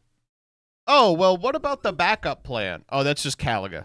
You ain't got to worry about Caliga. By linking off Bay Baron, you can use Sorath and Grave to fuse the two of them into a measly 2-mat Eon, but in doing so, you've put the material in place to use Sword on your opponent's turn to fuse Eon with those same two materials in the banishment into a 3-mat Eon, letting you banish 3 cards on field and then gut your opponent's extra like a fish. What's odd though is that even though these cards flesh out the main deck of a pure Invoke deck, they don't really make it a cohesive whole. There's more starters, but also more corresponding bricks in service of a board that's better than Mechaba Pass, but adjusting for inflation over the last 9 years, kinda equally one note. The best ideas I've seen are still using Alistair as more of an engine in fusion decks like Draco Tail, far more justifiable now that there's an Alistair you can special summon. More Blech.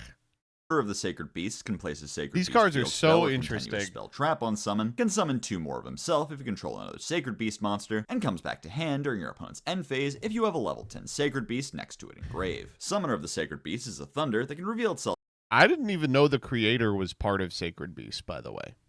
from hand and pitch a card to summon a Sacred Beast from hand, can pitch a card while it's on field to summon a beast from hand or grave, and can banish itself from grave to summon one from grave. The 3 Stooges all must be summoned by a Sacred Beast effect, and can reveal themselves to search their favorite kind of card, then pitch a card. Inferno of the Sacred Beasts, Uriah, Lord of Seer. People are running out of breath. Uriah gets 1,000 for each trap and grave and unrespondably MSTs. Haman dings for 1,000 once per turn when your opponent's monster dies, and if it's destroyed, you can make yourself immune to damage. And Raviel can quick effect tribute 2 Sacred Beasts to wipe your opponent's monsters, then gain 1,000 for each. Sacred Beasts release searches 3 different Sacred Beasts, then pitches 2, and next turn can banish itself from grave to search a level 10 Pyro, Thunder, or Fiend Nomi. Thunderclap can place 2 more Thunderclaps, then reveal This a card's level so 10 Sacred irritating. Beast to put up Fallen Paradise of the Sacred Beasts, and comes back from grave during your opponent's end phase. Fallen Paradise can send 3 cards of the same type to summon a Sacred Beast and make it unaffected by back row, and if you control a level 10 beast, you can draw 2. Abyss can place 2 more Abyss, can send the playset to book a monster, and can bottom itself from grave during your opponent's This one I end don't phase. believe in. Combined Assault can summon a Sacred Beast from hand or grave, then negate a card on field and destroy it if you control 2 10s, and can banish itself from grave to fusion summon a Phantasm, provided you have a printed out screenshot of the official database. The Chaotic Phantasmal Sacred Beast is a fusion of 3 level 10 Nomis that can be summoned by just sending the materials, refuses to die twice, and thrice per turn can negate a face-up monster and gain life equal to its attack. Normally, the Ship of Theseus thought experiment at least has the decency to say that the ship's planks were replaced over time, giving each one its own history within the ship that would give them reasonable claim to being part of the true ship. They just changed all the cards. This time, it would appear that the original ship was simply chucked in the bin and replaced with a new ship overnight. So while this deck pays homage to the original Sacred Beast strategy of old that wasted so much fucking ink typing out all those goddamn names into everyone's text box, the deck we're discussing today is an entirely new archetype, although it can search this one old card, but like it never would, you know? It seems this strategy has it can learned search from the the skill mistakes of tree. the past. The 3 assholes have mostly learned how to not be bricks, with Haman being able to search released, and Raviel searching Haman, making both of them viable starters, although they do open you up to droll. And you know, my mother-in-law really likes Uriah. Released can completely resculpt your hand to include only the best possible extenders, or just search 1 while dumping Summoner and a name for it to revive. As for what you're searching, Martyr can get you to Thunderclap, and then since you'll have one of the loyal 3 in hand guaranteed, Thunderclap will be able to fetch Paradise. With the 3 Thunderclaps, you can get to your first 10, turning on Martyr to multiply so you can immediately get to a second 10. Summoner you can make get your third Ferrudris. and final Musketeer out, giving you the option to make one of the 3 cards we're going to talk about today that's 3 blokes standing next to each other, which is a perfectly fine card, but not really an impressive end board on its own, even with Paradise's draw 2. All right, what are we going to talk about? I am going in on Colossus Verudris. Instead, let me remind you that we have not been locked by anything, so those 2 10s can make Varadras, and having activated Summoner and or Haman in hand this turn, the Haman on field can become Colossus. Also available in Genesis. While the order of operations strongly suggests that you feed Well, your thank you, martyrs Pokemon the field Andy. spell, you could just make IP with them. No one's stopping you. If you're concerned you won't have enough 10s, if you I'm do, not a consider big the fan second of that surprisingly end board. unrestricted card here, Summoner, whose effects are not mutually exclusive for the turn. You can pitch him from hand to summon Haman from hand, Is Colossus pointed in Genesis? It's 6/7, but you can do it. banish him from grave to summon that same Haman from grave after it's been tributed for Colossus. There's really just a surprising degree of flexibility in what these cards can do that I guess I should have expected from a version of the deck that just started over. There's still issues like the Continuous spell being a pretty bad card to see in the opener that you nonetheless gotta have to play play 3 3 of to get anything done. But regardless, I think I'll take this ship over Theseus's shitty, rotten aquatic Camry any day of the week. The Okay, Phantom fuck you, by the way. Opening of the 7 Spirit Gates is a good card. Knights of Decayed Cloak can summon itself by revealing another PK, adds a The Phantom Knights monster on summon, and can be banished The from Phantom grave to let Knights an monster. Xyz be used as Xyz material. Doomed Soulric can summon itself if you control no monsters, sets a The Phantom Knights back row on summon, and can bash itself from grave to increase 2 level or rank 3 darks you control to 4. The Phantom Knights rank up Magic Requiem, reborns a PK or Xyz dragon, then can rank up a Dark Xyz you control into a PK or Xyz dragon. The Phantom Knights of Umbrage Vale is a trap monster that can be activated the turn itself. A lot of people whining about these being pointed in Genesis.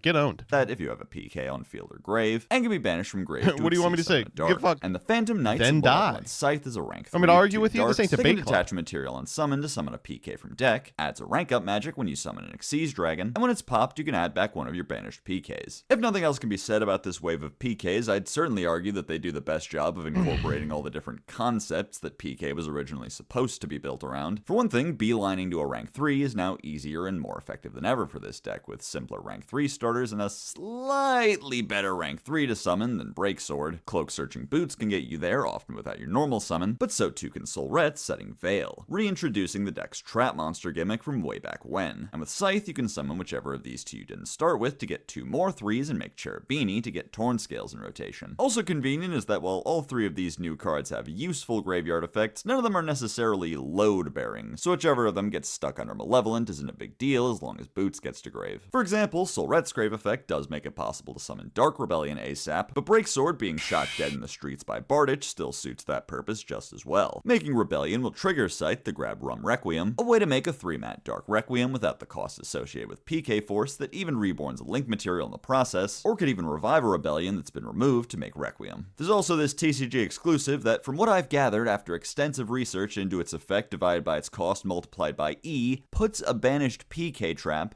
back in grave. This took 10 solid minutes of discussion on the Konami stream. Angeliki can That's rough. That is rough. I'm glad we're talking about Angeliki now. I really just don't have too much to say about the Phantom Knights. They're Phantom Knights. They do more Phantom Knight things. pitch a spell trap to summon a level 2 Angeliki from extra, and place an Angeliki We'll have from a the extra TMT in on the them back row. probably And if in an 2 weeks. Angeliki monster card is destroyed, you can bounce an Angeliki from your back row to the extra, then summon it. This is all covered in the document Isa made 2 years ago. Angeliki Enlisted is a level 2 Synchro Tuner that can banish an opponent's monster diagonal from it, then give your opponent control of itself, and when it changes control, it goes back to the extra and summons any Angeliki from extra. Destrier can banish any monster in a different column, searches an Angeliki spell when it's placed as a spell, and while it's there, dings for 5 every time your opponent activates a card or effect. Bastion can banish a monster in its same column, takes Shatranga to the back row with it when it's placed, and protects other Angeliki cards from destruction. Shatranga can banish any These cards are so damn cool. And then this card has an effect that I hate. monster your opponent controls, searches a trap when it's placed, and while it's a spell, your opponent can only use 5 monster effects per turn. Disturbance gives your opponent one of your Angeliki monsters for the turn, then negates anything in any of the zones next to it, and you can banish it from grave to add an Angeliki spell or trap. Angeliki opening to E4 places an Angeliki field, summons a level 2 or 7 from extra, and places an Angeliki from extra to the back row, but locks you to synchros. And if your opponent went first, you can activate New it from hand phrase, during their PogChamp. standby phase. Witness of the Ancient can summon itself if you have a synchro in field or grave, places up to 3 synchros from extra or graveyard in the back row on summon, then summons a token with a star for each, and locks you to synchros. And Glitch Clutch Null Gainer searches a level 8 or higher monster with 0 attack on summon, and can Which is reborn a that one. monster with no attack, negated, and unable to be used as material. Very strange deck. Almost odd to call it a deck at all. Even weird calling it an engine, although it can be used in that manner. No, I'd say Angeliki is more like just something that happens to you. It does have an interruption and disturbance that you can search when you play Shatranga that's both a hot red and a way to quickly trigger Enlisted, but the main reason to play this deck is Shatranga himself, who puts a somewhat meaningful cap on the number of monster effects your opponent can use before they have to present an out to it. This number is further constricted by Disturbance negating one of their activations, and the mandatory trigger of Enlisted stealing one of them, bringing their total down to 3. Since Bastion always brings Shatranga with him, any way to place even a single Angeliki threatens not just to put up Shatranga, but a protected Shatranga. Problem is the most obvious way to do this, and since it can be searched with Disturbance, you can run Goods as a starter, which along with Terraforming ups your spell trap count to ensure you'll have a discard for it. Similarly, this deck gets to play Purge, Spark, and songs, I guess, so you'll have hand traps that are still valid discards. I mean, if you're calling this a deck. And with opening, a unique take on a turn 0 play, you'll be able to put a trap in grave for them as early as the standby phase. And yeah, with opening, you get to put up Protected Shatranga before your opponent even gets to play. But in addition to Problem, you can also use Witness to place Destrier and Bastion, while getting a level 2 token with which you can make a 10 like Chaos Angel or level Azebol. However, Witness on his own doesn't just get on board for no reason, which is where Null Gainer comes in. With Null Gainer searching Witness, you can use any level 8 Synchro Engine to set up your Angelic keyboard, make a level 10, and then use Null Gainer to reborn Witness. And in spite of it not being able to be used as synchro material, you can still nondescriptly send it with the equally leveled Null Gainer to summon Zulkin, which Gross. can be triggered by setting Disturbance. And here we arrive at the concerning part. Through Null Gainer, you can include a singular main deck brick before even worrying about whether to play Problem or the traps, to set up a genuinely strong Floodgate and Shatranga alongside whatever else your deck is doing. This is a truly fascinating development since Null Gainer, the only one of these cards that was in the OCG version of this set, did literally nothing in that region, so It's really funny to be like, that's right, we printed a card that does nothing, but your kids are gonna love it. whatever your thoughts are on this deck, I'd just like to thank Konami for writing his segment for me, so I didn't have to make some shit up about, like, Veda Cal Arcanum or something stupid like that. Clown Crew. Okay, so I want to expand on this one a little bit because while all of that is true, it is inspiring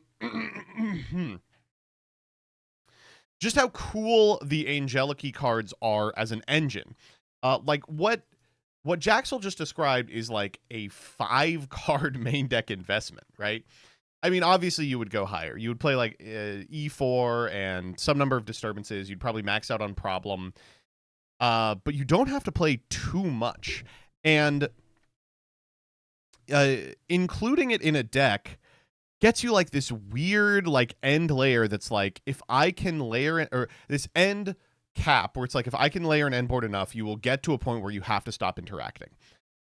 There's a lot of really interesting decks that I think are going to be jamming Angeliki just as a way to confuse opponents. I like it a lot.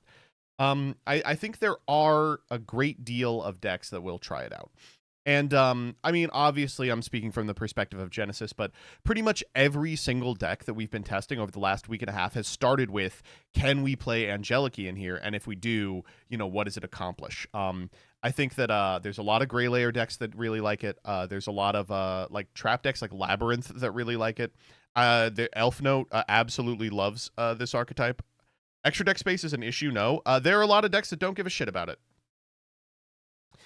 I love these cards. I think they hit the sweet spot for me in terms of a TCG archetype, in that they aren't like an archetype in that you can play the TCG deck. They are a thing you can play in your deck that will change the math on what decks look like in the TCG versus the OCG. That's what I kind of want out of it. Also works with Harmonia. Finale can discard any number of cards while you control a tribute summon to pop that many cards, and can banish itself from grave and tribute a Jimmy to add a Clown Crew monster of a different level from deck or grave. Clown Crew Dristy is a link that requires non-linked Jimmies that gives your tribute summons a second attack, and if it's tributed, either bounces all links or mallets both players' hands. Well, at least that's one glaring hole patched. Now this deck has like a direct answer to linked decks instead of coping on hand trapping them to death. Link monsters are actually the most likely type of monster to be kind of pressed that they couldn't stick to the field, since they're generally so focused on climbing. Finale finally gives you a sort of tangible use for all the goddamn draws you get, and gives you a good follow-up search. It's really funny that this deck can draw 7 at end phase, and it's like, yeah, but it's not good. You have to draw more Clown Crew cards. But generally these cards aren't really patching up all the holes in Clown Crew's tent, so instead it gives you another way to be annoying. With Dristy, you can chain There actually is one card that would patch up a significant number of holes that we don't have. one of your quick effects, the tribute summon, to an effect to search, and trigger Dristy on a new chain to shuffle back what your opponent searched. But since your opponent searched in the previous chain, you can then chain Droll to Dristy, locking both of you out of drawing any cards back after shuffling away your hands. Finale even incentivizes this plan by giving you an outlet to get rid of as much of your hand as possible quickly, and by giving you a search as early as the start of your turn to rebuild your card advantage. 0 days without nonsense. S4 Signify searches an S4. I'm willing to be wrong about this, okay? I'm going to take a pee real quick because I really have to, but I'm willing to be wrong on this. I think these cards are good enough. I think they are good enough to make a rogue playable deck. They are quite strong. And it might just be memory from having played against Gage so much on this stupid-ass archetype, but let me piss real quick.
Monster on summon, then draws a card if your opponent has a monster in its column, and gives all your S-Forces 1000 when your opponent uses a monster effect in the same column as one of yours. S-Force Origin summons an S-Force from hand, grave, or banished, but banishes it when it leaves the field, and you can banish it from grave when a card is banished to banish an S-Force from deck and mill another one. World Sorting lets you mill S-Forces instead of banishing from hand to activate S-Force monsters, and if a card is banished, you can banish a card from your opponent's field or grave, then move an S-Force to another zone. Nightcatcher is a Link 2 that requires an S-Force, searches an S-Force spell trap on summon, and Quick Effect banishes itself and an S-Force card from hand to summon an S-Force from deck or extra. An S-Force Mystify is a Link 3 that requires an S-Force, makes your opponent unable to target it or summon monsters with monster effects while they have a monster in its column, and can Quick Effect move one of your opponent's monsters. This support makes S-Force actually capable of making plays that, well, honestly, just get asses in seats. Signify Searching Retroactive lets you easily summon Nightcatcher, which can search Origin to summon Signify back out, and since just linking it off will banish it, you can make Night Chaser immediately to trigger Origin and Grave, milling Platina and banishing Lapswell. This'll get the dominoes rolling of Night Chaser summoning Lapswell. Platina. I guess that makes sense because she's like platinum.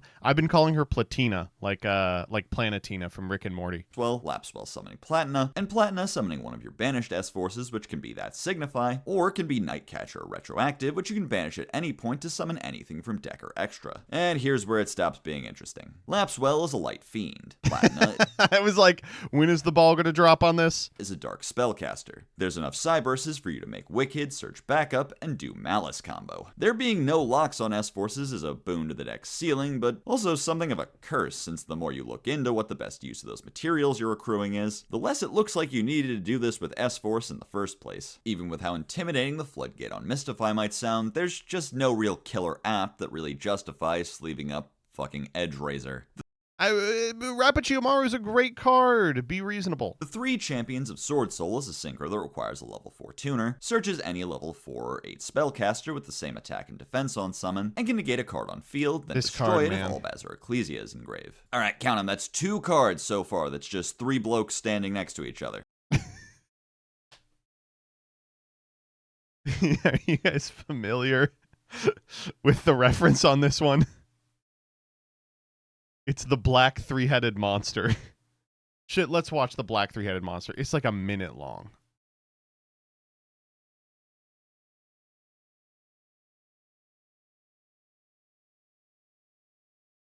All right, we're approaching the cave.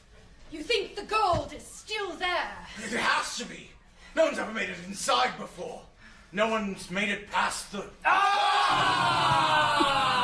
By the way, I love how fucked this costume is. It's clearly just like a sheet. The black 3-headed monster! Wait. Aha! We are the black 3-headed monster. We're 3 black men born into 1 monster. Who goes there? You're the black 3-headed monster? Yes! But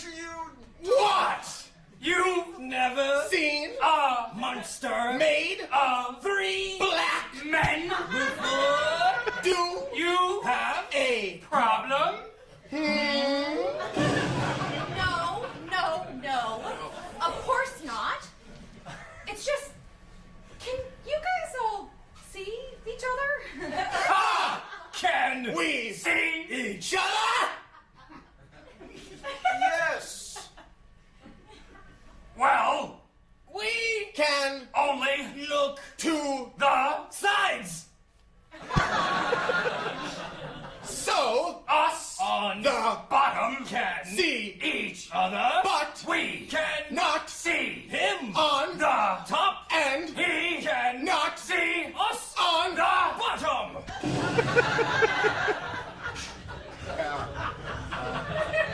actually makes a lot of sense. Silence! Why do You question the black three-headed monster you do not want to see what 3 black men born into one monster will do? Yeah! I like that they always make him say black. Venture a guess here. You all haven't seen your reflection either, right? reflection. We know exactly what we are 3 black. Just gonna stop you there. Just look into my sword.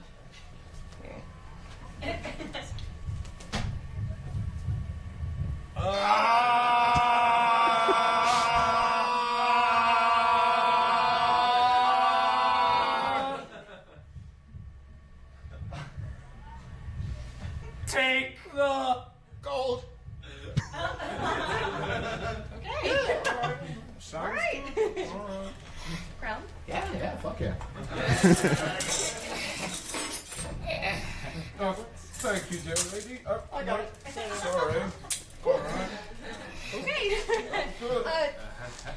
Keep it.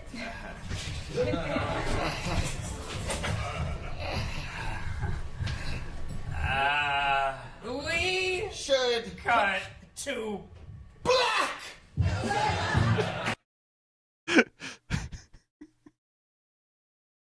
It's good. It's really good. It's obviously it's good for a number of reasons, but the best part is that they make the white guy say black every time. It's shockingly good. This card's purpose is twofold. It both cleans up lines in Branded, giving you more ways to find things like Card and Dogmatica Ecclesia to take the pressure off of Dark Dragon, and it makes me tell even more people that they got it by White Dragon. As part of Branded, you can make it with White Dragon Incredible to search cart right away, and unlike Dark Dragon, already have a material on field for her to fuse with, without having to weave through Golden. But if you still do weave through Golden, you can make Dark Dragon first and summon Quem, allowing you to get those 2 synchro materials back with Golden and Kit. In this line, you can make Gronganiel with Quem watching to summon back the cart. Quem, Cart, and Grong is a pretty noticeable improvement to the ceiling of just a single White Dragon, but the breadth of options available to this card extends beyond the deck's own engine, letting you do things like pivot into a Magistus package by searching Spenta. This makes White Dragon a pretty solid option to include in a Magistus deck without having to go through any insane hoops to bridge. Now, It's just crazy to be like, yeah, so what's the utility of this card? It makes White Dragon even better. Is this like, God, is Fallen of the White Dragon the card of 2026? Did he just write the song of the summer? that does start to get a little more complicated as we leave this particular sphere because other search targets don't play as nicely with White Dragon's lock. Man with the Mark is a search target, but probably would feel kind of cramped showing up under a Fusion Synchro lock. For a deck Yeah. like that, you might consider looking for other engines to make a level 8 Synchro using specifically a level 4 tuner. Anyway, then there's Floodgates. Final Dimac should All right, well, we had our fun. be turned into a horrible goo for ever once uttering the word stun with a number after it. This shit is all That is true. I also take responsibility. Stun 2 is a good idea, but like once we got to like Stun 5, it was like, fuck off. his fault. By searching Pharaonic Advent, you contribute over champions to summon it. Then by tributing a fairy like a Luber or a fiend like Queritus, you can search some random dogshit floodgate and win game 3 or whatever. Get a fucking job. Pharaoh the Prime. Yeah, that's true. Primordial Goddess can reveal itself in a back row from hand to make cards with that This card name looks cool. unrespondable this turn, summons itself when it's sent from hand or field to grave, and steals your opponent's biggest bird on summon. This is a neat generic that can help you force your important spell traps through, be they must-resolves going first or breakers going second. The other two effects can be used as part of a board. Hold up, baby's crying.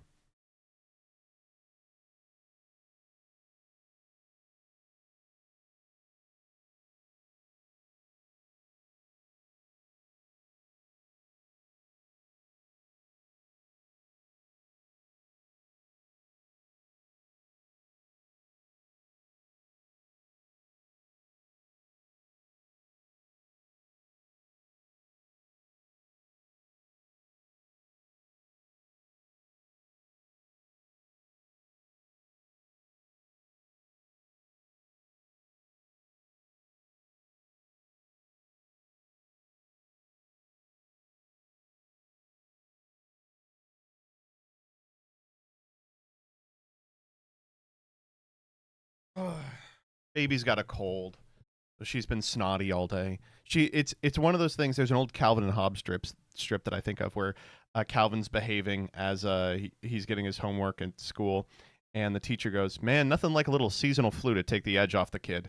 she's been way more docile, but she's been sleeping a lot, and she's still very happy despite the fact that she's snotty. She's like smiling and kicking when she's up, but it's like she's always covered in snot right now. It's gross. Or board breaking plan depending on the kinds of back row your deck has that can pitch cards. The deck I think this card is most heavily pushed for is Light and Darkness, since she can ensure that the ritual resolves and your extremely sticky ritual monsters will hit the board. And then she can be pitched from hand during your opponent's turn with Mind Shuffle to add a steal to your disruptions. And then as a high level monster, she can be bounced with Shuffle for your rituals. Alongside Griffo placing Shuffle, she can even do this interaction turn 0, searching BLS and pitching her to steal, then bouncing her to banish, and use again when it's your turn. Pot of Sloth draws a card for each card your opponent controls, it came in really and slow puts because it's nearly Sloth. the same amount back if you drew 2 or more. And it's got this weird sort of once per turn clause, so you can try again if it's ashed and shit like that. I find it challenging to They need to stop printing that clause. say anything more in depth than it's good. This card has started popping up in a wide variety of side decks as a fantastic hand sculpting tool going second that really only has a fleet. I mean, this is what I said on releases. Like, this is a really powerful card post board, just because it's like you will find your post board answers.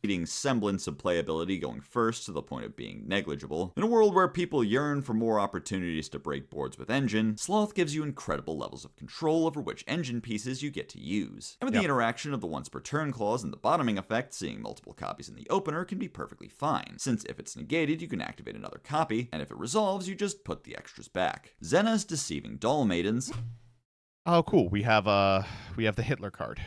Nobody! Is a Link 5 that can use material on hand, mills a monster on summon, or extra mills a monster if it was summoned using only materials from field, and during your next standby phase after it hits the grave, you can add a monster back to hand. It's actually cool that they're giving Argentina world premiere cards now.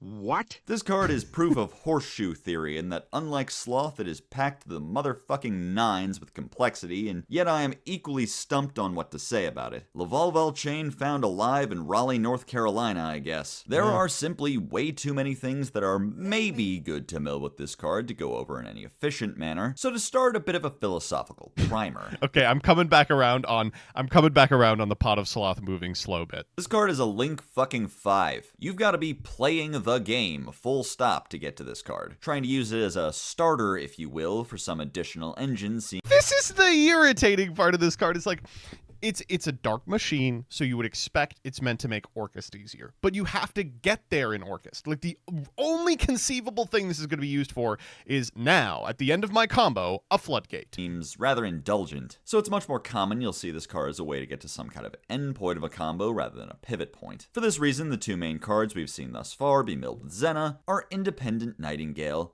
and Christia. Cool. And I'm sure it's for great reasons. Oh, brother! Hard to say what equivalent we'll have in the TCG for FTKs, but floodgates like Christie and Spell Canceller are easy to work with. One easy route to make Zena with a bunch of random materials is to make Protect Co with. During the We Unban Everything tournaments, have you ever considered or unbanned Laval Chain? I'll have to check. I think we did unban Laval Chain at least once.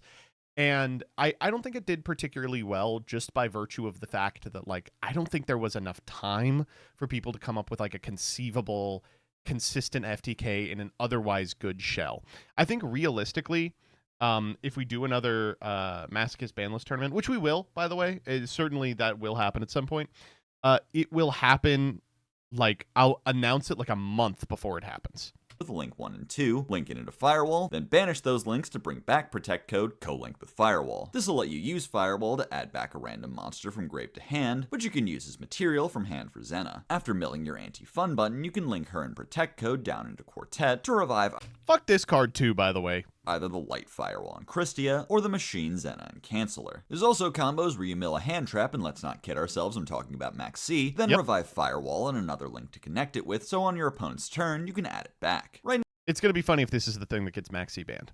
Like, it's at 1 right now in the OCG. It's going to be funny if it's going to be like, now that every deck can search Maxi going first, it's banned. Like, that's the perfect position to ban Maxi, right? Why is Maxi in the game?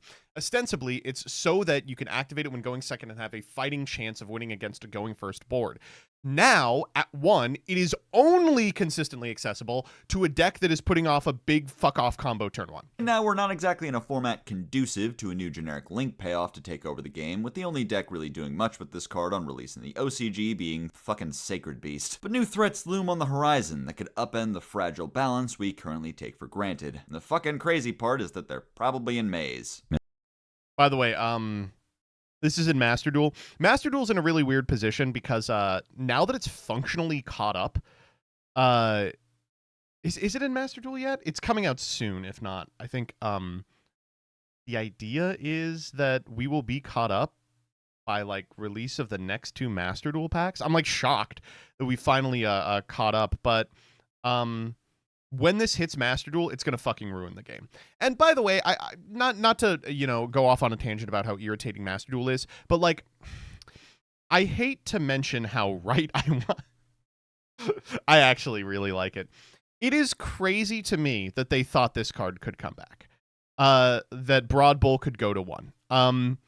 Within seconds, Radiant Typhoon Zodiac became an incredibly powerful deck. But for anyone who played the DC, you know that this card was being used for war crimes too. Like, this card is just irritating. It is one of those cards you can't unban without irrevocably fucking up the metagame.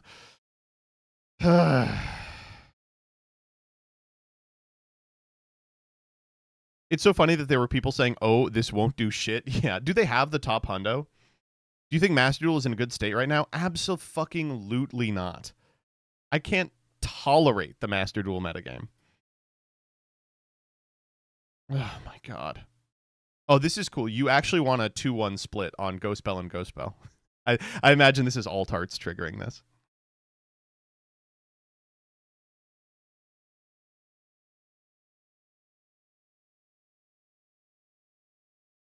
Lazy Lee coming to my rescue.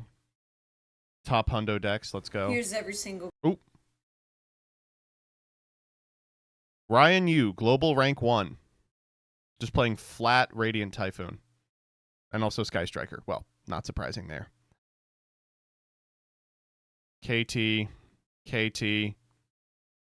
This fucking guy.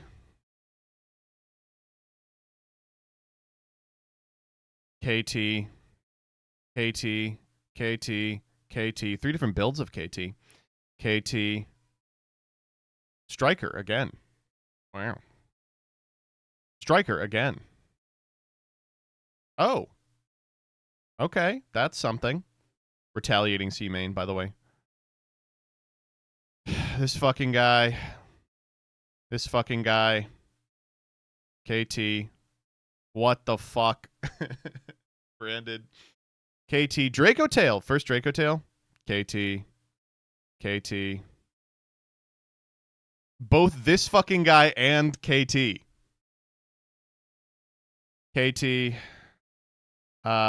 This fucking guy in Lunalight to put up towers. KT playing Ghost Reaper to beat this fucking guy. What does that tell you, by the way? 23rd global rank, Ghost Reaper to get this fucking guy. Save for 24.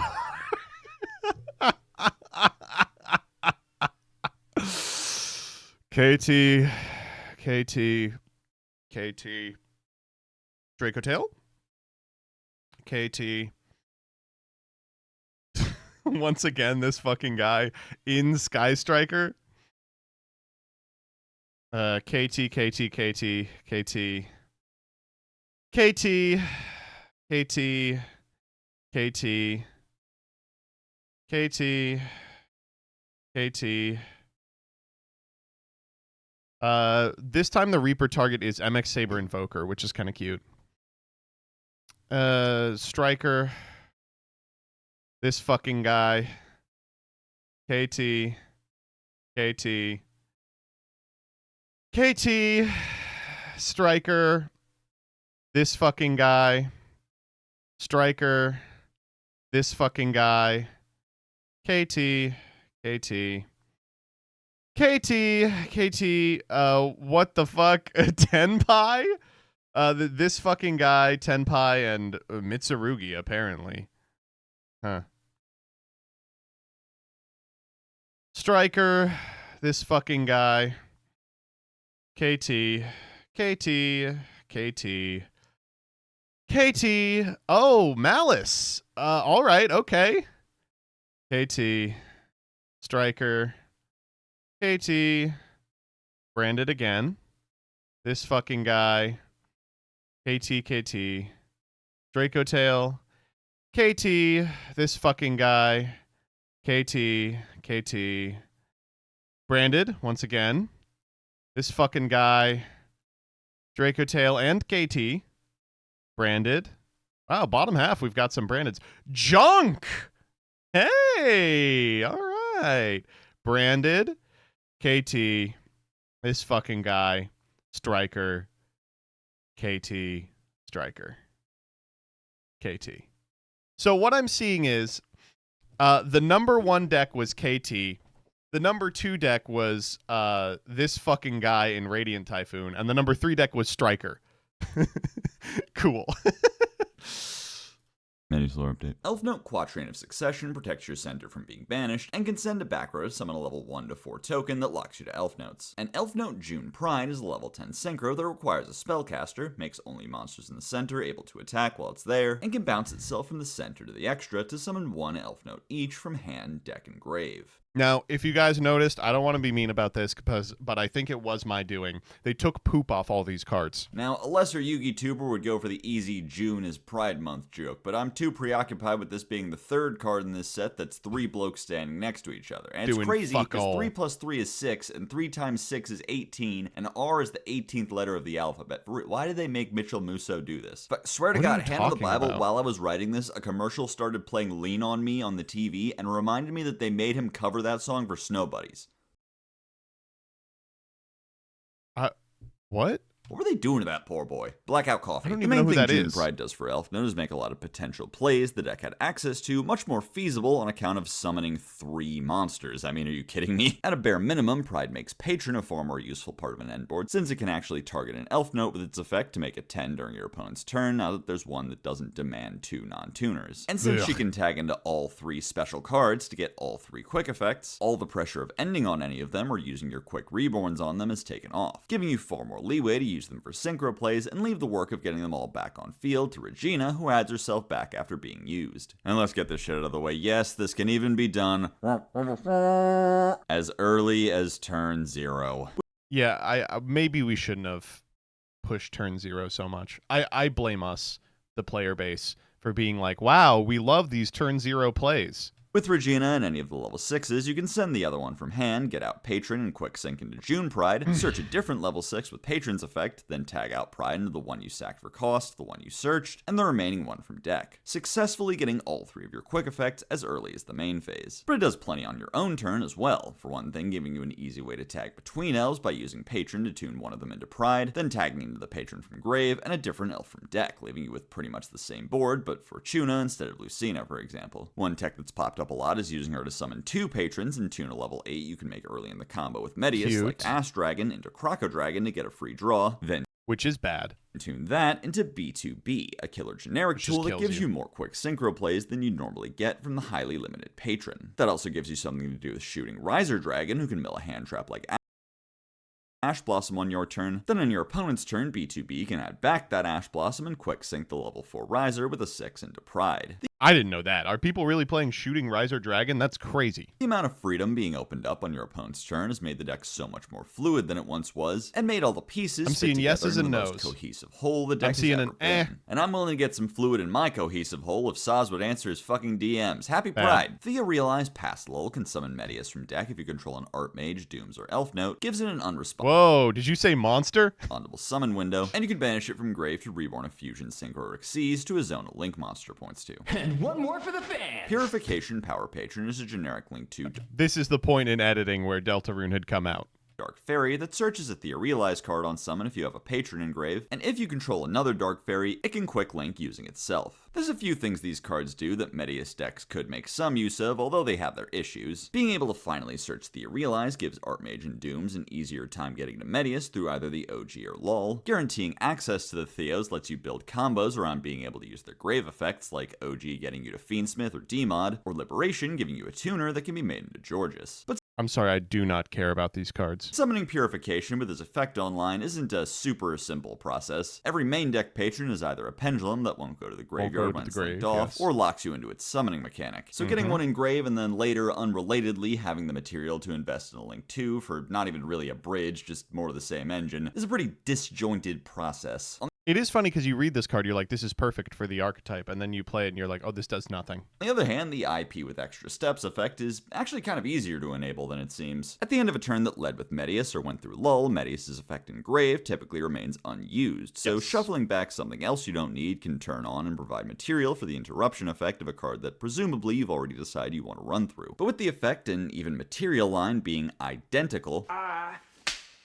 to IP, you'd have to really value that first effect to have any reason to want to summon this card, and subsequently want to turn on its other effect that badly, unless you're locked to fairies. Dark Lord can make Purification under Jehuti's Fairy Lock and have it be online under pretty much any circumstance that isn't completely catastrophic. This gives at least some diversity in the kinds of boards they can make within the awfully small Fairy Link pool, but isn't frequently going to justify itself as the pick over Mirage Lights or Rahamu. Just a very odd card all around that will need a lot of conditions to be met to find a niche in any particular deck. Yeah, that's probably a good enough explanation of it. If you'll humor me for a moment, I'm going to sigh into the microphone. I need this real quick. Just hang on. Yeah, that's fine. I need a break. That bit from Glorious Gallery was real. I was supposed to be on break, and I did not do that, and that was stupid. This time, for real, I'm going to get the rest and relaxation that I need by skipping whatever the next fuck-ass who cares side set that comes out. He's not gonna do that. He ain't gonna do that. That ain't gonna happen. Another banger-ass, baller-ass video. Here's some cards I think you could have spent more time on. That's literally every one of these videos. Oh, that is nice. He can skip the Arc V decks, it's fine. Watching this video in my car. Don't worry though, I'm not driving. Someone got into a huge accident on the road up ahead so I can safely watch it in traffic.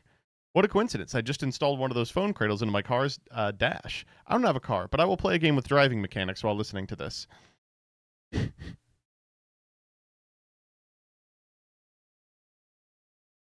Hey, Joseph, do you have a Hearthstone sponsor this week? I don't. Sorry if this is annoying, but what happened to loopholes? We stopped making it.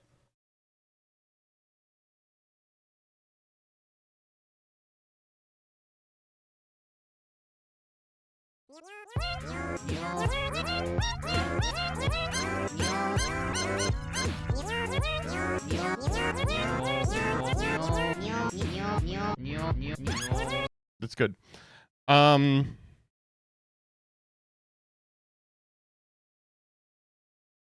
I hate to ask this because I know it's like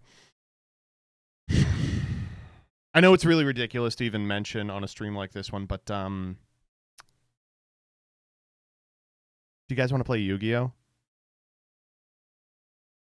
No, we don't want to play Yu-Gi-Oh. You got it, man. You fucking got it. In that case, we won't. We won't play Yu-Gi-Oh.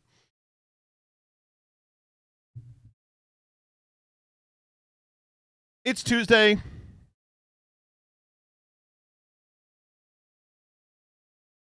No one's here. Let's just play Genesis. You know what? I just want to play a little Genesis. I want to play a little bit of Genesis. All right, what do we want to play? We could play Blitzclick. I don't want to play Blitzclick. What's our Doomsy list look like? Why is no one playing Doomsy these days? 179 points. Okay, I may have figured it out. This is 116. We have to cut another... We have to cut another 10. Well, I probably shouldn't be playing this Tachyon Primal line, so that's something right there. And these Ghost Mourners are only in here because of stupid reasons. And probably the Nibiru's can come out too. And I don't need the Cosmic Cyclones. Okay, let's think real quick. Actually, I don't want to play Doomsy. This is boring.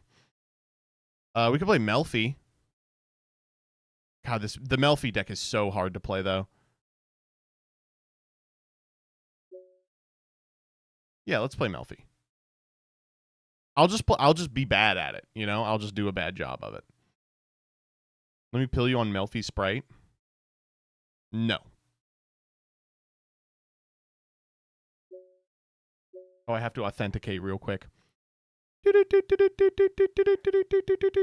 I'm in. Hey Joseph, a while ago you did a game thing for a game called Once Upon a Galaxy. Have you played it at all since? Yeah, I played it a couple times on subsequent streams, but I also do occasionally just boot it up and play around because it's short. The games are quick. Le Genesis.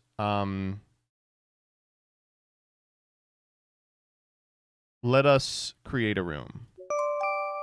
We'll do one fairy. How about this? We'll do best of one. And I'll just play a bunch of different decks. Let's do Fairy Tale first. All right, if anyone wants to play Genesis with me, now's your opportunity. You can play ladder now? No, I don't want to sit in queue forever. How did our boy do in the Farfa tournament? Bad. I didn't like the build that I brought, and you know that's important to get insight. I ended up getting like 21st, not good at all. Of course, it's CJ. Well, he has to click ready. Can I pill you on White Princess and Spherk for Genesis? No. Ew, why is it so slow? I know why it's slow. It's because that's what I use to record. Ooh, this is a crusty ass hand. Get an Amelia here. Special out the Amelia.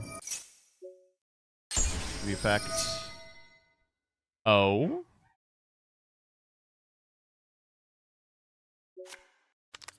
This hand nutty? I don't think so. How do we want to do this? Rose got Mourner, you're dead. That is probably true. To play around Mourner.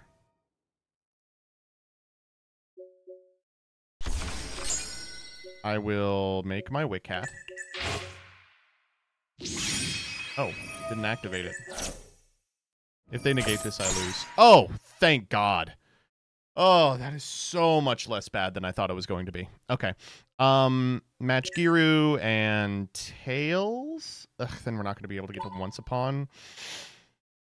It's always Match Giru. It's just a question of if we want Tails or... It's Tails, yeah. This is a funny deck because occasionally you do have to actually play around Ghost Ogre because you can get in a position like this where your Match Giru can't come back because you don't have an 1850, but we slow rolled the Genia, so...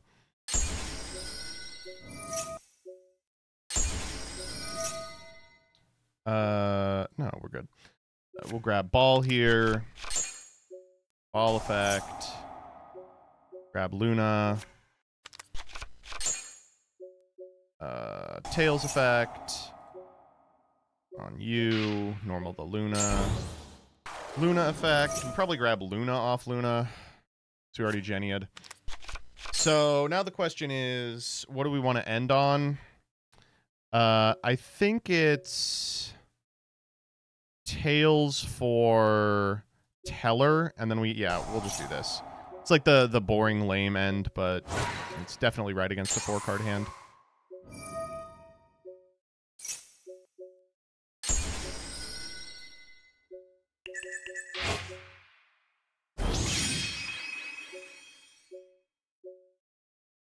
You know what's crazy? I'm going to make a play here you all are not going to agree with.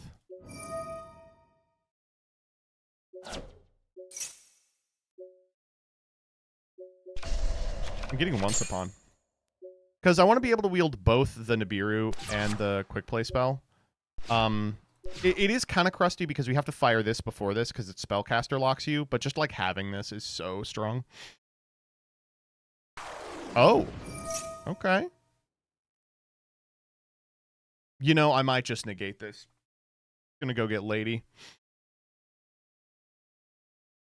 That's okay. Won't Luna bounce itself, though? Then you have to resolve... Well, the Luna doesn't always bounce itself. No. Sorry. Here's Lady. I think I'm happy doing this just because we get the sick trigger effect here.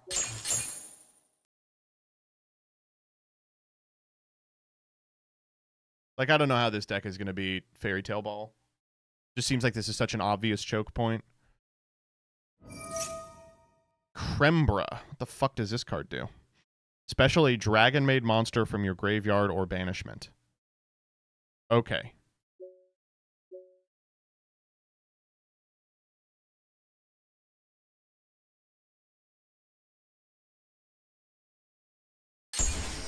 Did you see the Mezuzah tech the first place list was on?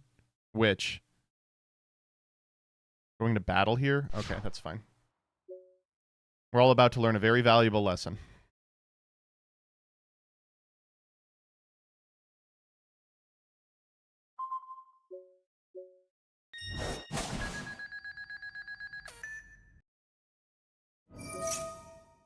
Oh, we do have one. Quintet? That's actually...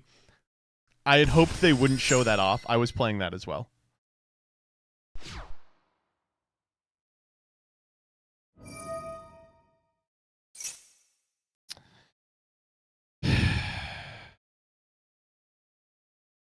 Can you summon ladies twice? I'm going to do this just to get a more valuable Once Upon.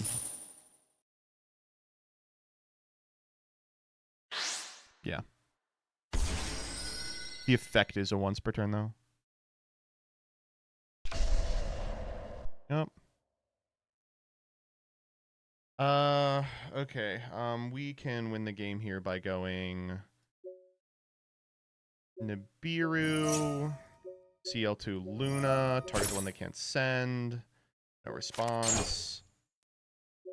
And because we didn't summon this off the graveyard effect, we can... Oh, let's go to end first. World Legacy Guard Dragon. That's okay. I was like, I don't think you have a target for that.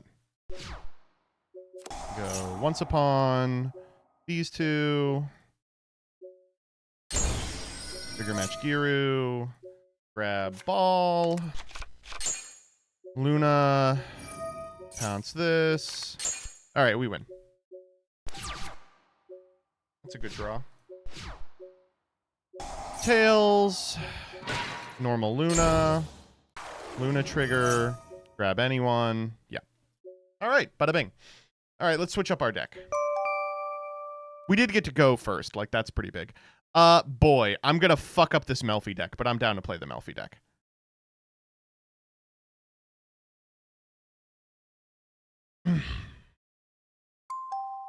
Processor. Fuck. Alright. Unfortunately, this is a deck that really doesn't want to lose paper strat. This ain't a bad hand. This is not so bad at all. Oh, fuck. Blitzclick blinding first, you dickhead. Although this is a really good start for Blitzclick, I'm not gonna lie.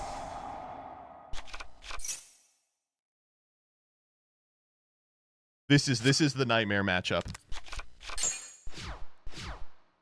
They went to main. That was all in draw, by the way. They were like, yeah, I have to play around the droll you're not playing. That's fine. They're literally just going to pass on this. Grain, target my own alternator.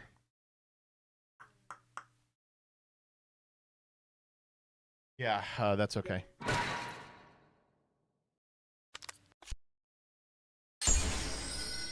Trigger Surge. Trigger Alternator. I guess we Mourner. Jesus Christ. No, Mourner can only hit the monster. I gotta keep him off Whiskers. I can't fucking beat Whiskers.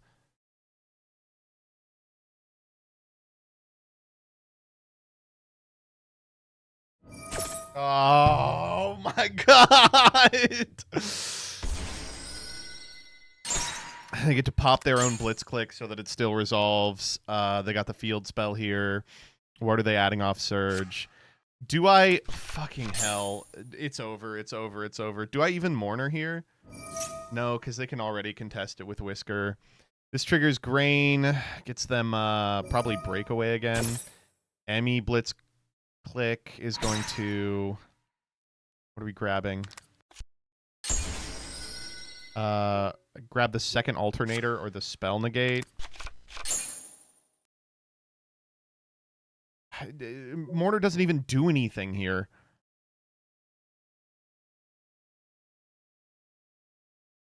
Whisker can't negate hand effect. You're right. Alternator for step leader. Set step leader, set Kowloon. Kowloon trigger. What are we pitching? We have not used the hand surge effect. Fuck me. Yep. Oh, wait! Get fucking absolutely dicked on! wait! Let's see you destroy my card now! Ass Dragon, they go Whisker. Holy shit, wait. This is the fucking tech. Yeah, we're geniuses. This triggers Step Leader. Fuck. Okay, wait. I maybe shouldn't have done the effect. Melfi has a really bad blitz matchup. I mean, we are still getting fucking pwned here. Why not make Stardust? Why didn't I make Stardust there? Oh, because I didn't have anything to synchro summon with. Emmy here. Am I Emmying to try and keep them off the trap? Fuck, this is so bad, dude. This is terrible. Looks good to me, buddy. These are the only two cards I need, to be honest. Oh, right on time. Not that it would have drawn a single card, by the way. You could have hard made it with Hop. Oh, you mean Hop, instead of going into ass mode, go into go into actual Stardust? That was probably the play, yeah. Oh, God. Charmies are bad, man? This one is. Would have killed for a Perulia that turn. Let's see you defeat my Serena Mesa Mystical Beast of the Forest.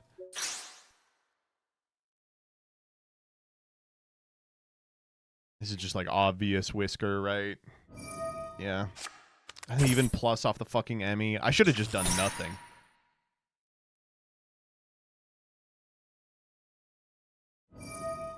Jesus. Well, the good news is that they don't have a lot left. Breakaway adds back. Oh, Step Leader adds back. I'm like, who the fuck else is there? I missed the Step Leader.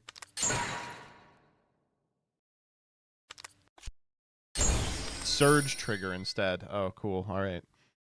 Well, let's see you defeat my Wally.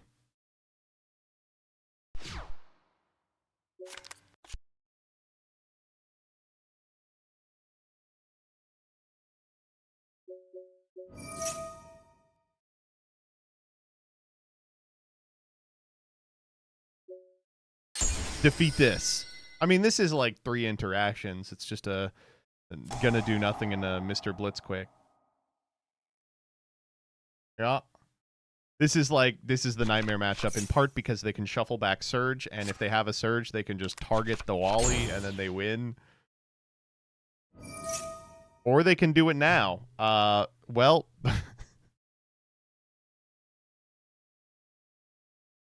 yeah. I don't think all that was necessary. Yeah, you got it. But what about my Fuelos? Oh, Blitz, man. Scary ass deck. Scary ass deck. Let's play one game of Blitz, you know? Yeah. Let me change something about this deck. I don't like Perulia. I'm gonna put in a Ryo. We have 4 more points to work with. I'm gonna put in the 3rd Ghost Ogre. And then what's a fun 1-point card we can put it? How about the third Pair Bear Scare? Or you know what? Let's take these 10 out and we'll play an extra Av. How about that? Wrong, Ryo. You're right.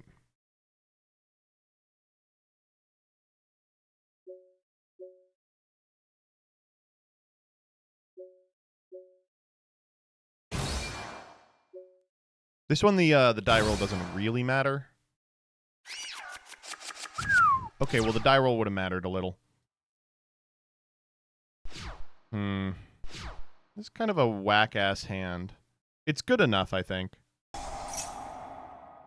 What? What the fuck do you mean 50-50? What are you talking about?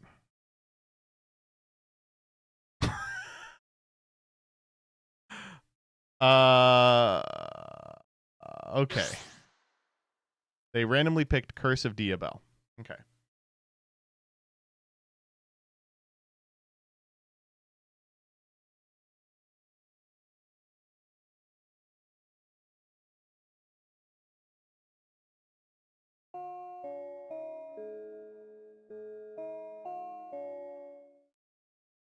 I don't know which one that I picked.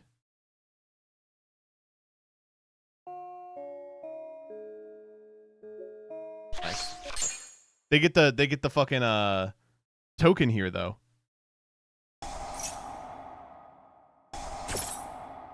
Wait, it triggers both of them. Wait, that's the funniest shit ever. Wait, hold up. So the concept here is no matter what you pick, I'm getting to Diabels. This is like the worst search card ever.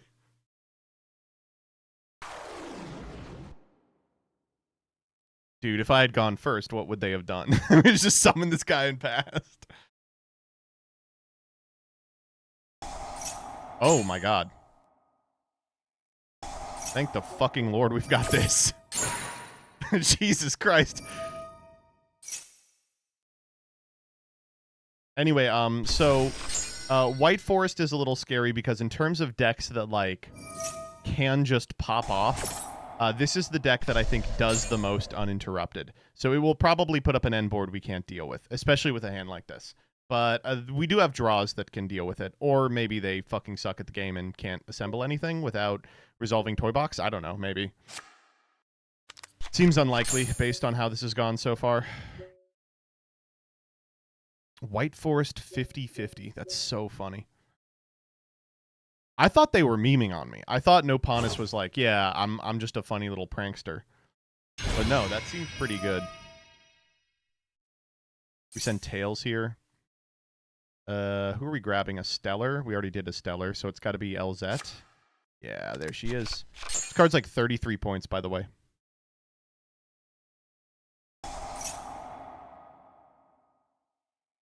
Reset Tails, proc a Stellar. It's 25, but yeah, it should be more. It should be 100. We can get to Big Lady Diabels here. A Stellar is so fucking strong. Elzette is so fucking strong. What are the points on White Forest again? Her. She's most of them. 50-50 at some point will be an insane card. It just needs a deck where banishing a trap is insane. I mean, this is it, right?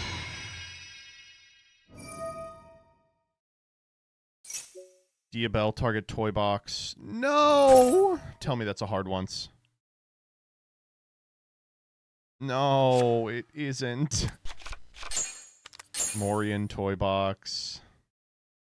Fuck.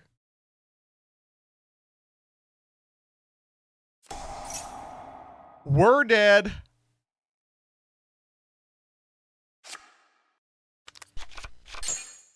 They even got to the Diabels off the 50-50. I should have just given them that. Alright, what are we sending? Yep, there they are. There's the team. Big Diabels. We have Diabels, so I can't even Pair Bear Scare out of here. Actually, this floodgate totally fucks my deck.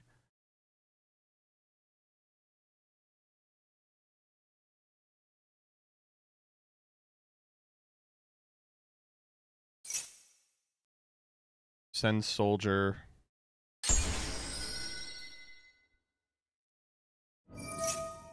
What are we sending here? We've already sent Curse and we have Morian access. Are we playing Silvera? Or what's the other trap? Oh, we're just sending Vengeance. Duh. What am I doing? Grabbing Rusha. Oh boy.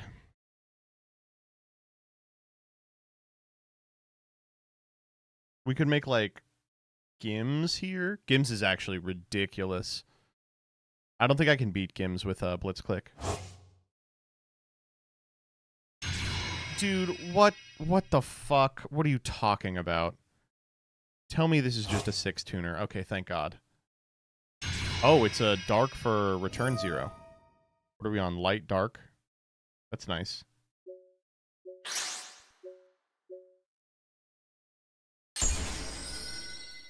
No earth at least? I don't think it's going to matter, I'll be honest. So it's Toy Tank, an unknown, Vengeance at present? Okay. Can I beat this? Oh, right on fucking time. Alright, let's start with Breakaway.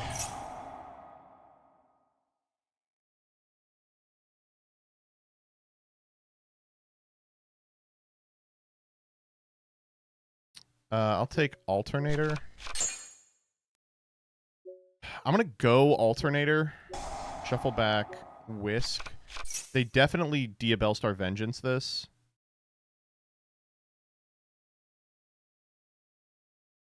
They're letting it resolve. Fuck! We have to get Grain because we can't blow up any of the other shit on the board.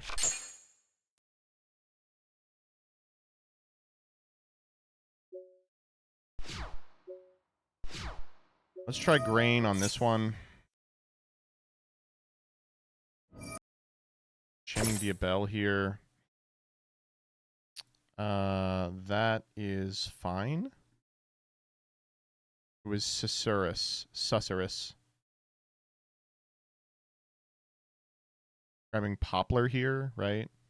And then do they have a 12 to make? Maybe they make it with Diabells. What's actually funny is that I would really prefer them to make a 12. Yeah, they're just not gonna. Let's go Flirtily.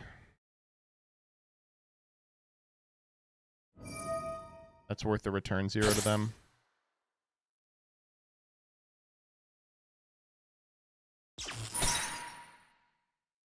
I don't think there's a way out, yeah.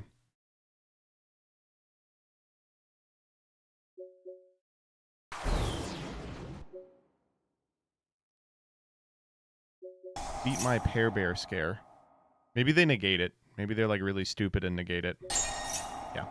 I was just kind of hoping. Yeah, you got it. Oh, man. White Forest, man. What do you do? That was kind of a stinky hand, too. I got one more in me. Let's play some horseshit. Let's make a Labyrinth deck real quick. No. I don't want to do that. What does Clown look like these days? That's the same Clown deck. I just wanted to show off 50-50. It looked good as hell. Looked extremely good. I'll play this dog shit deck. Lab Angelki? Oh, man. I would like to, but I don't have it on me.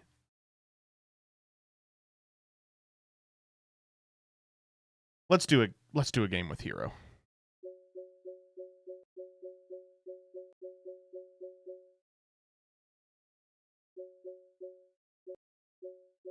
Damn, they fucked me over.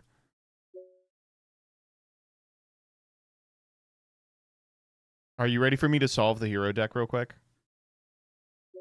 I wanted so badly to play Dark Law in this deck, but it doesn't work.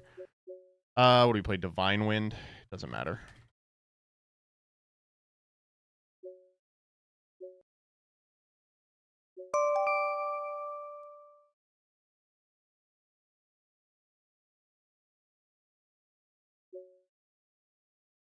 50-50 problem is that the only great banish is curse. They should have another Azamina that has the same effect on banish, so that 50-50 is a +1 guarantee. True.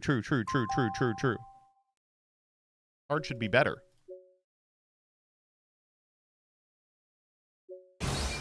No. Pretty good hand. Oh, they're making me go first. Okay, really good hand in that case. See if I can remember how to do this. Ejector. We will grab End Shuffle.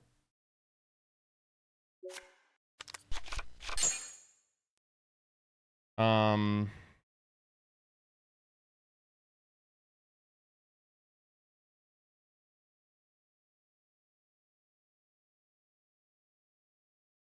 Shuffle. What do we want here? Spirit of Neos usually.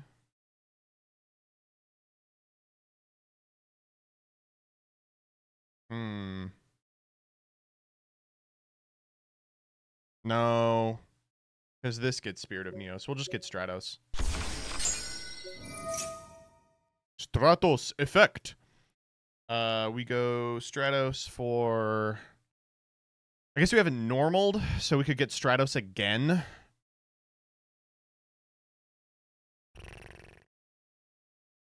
Shadow Mist? You want me to send off Shadow Mist here?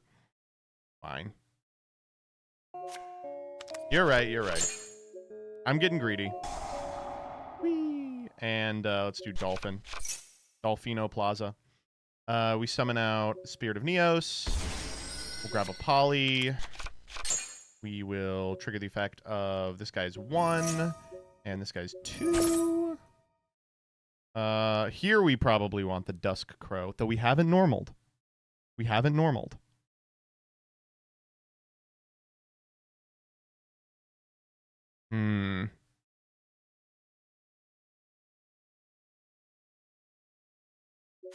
I'm greedy.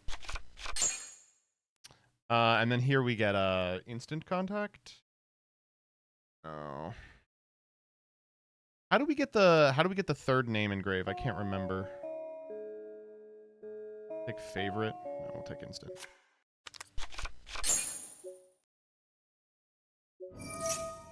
Goodbye, my friend. Ghost Ogre. What happens if I Book of Eclipse? Nothing. Oh, this is a big problem, actually. That's a big issue. Now we have to go Stratos. Stratos effect. We probably have to get Neos here.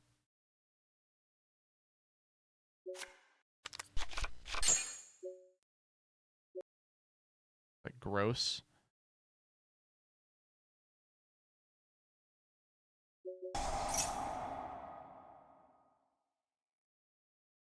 We go Infernal Rage.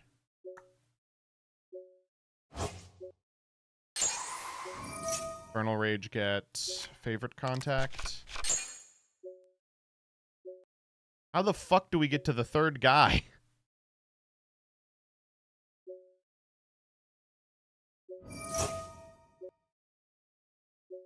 This for sure. Sunrise, grab Miracle.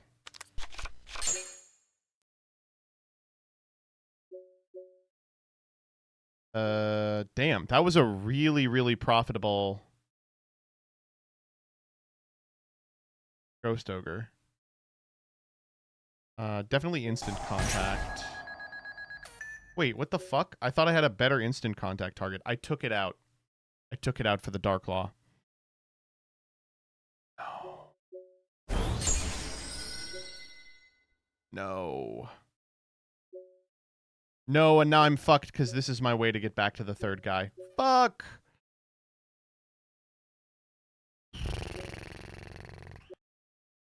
Alright, by using my Miracle Fusion, I'll dig myself out of this. We could go...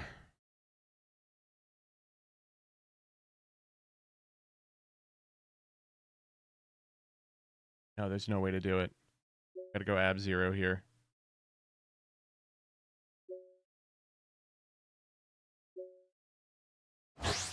Disastrous. I've totally fucked up the line in every conceivable way. For that reason, I think we can use end shuffle here. How about him and him? Oh, that's a pretty good draw, actually. Whoop.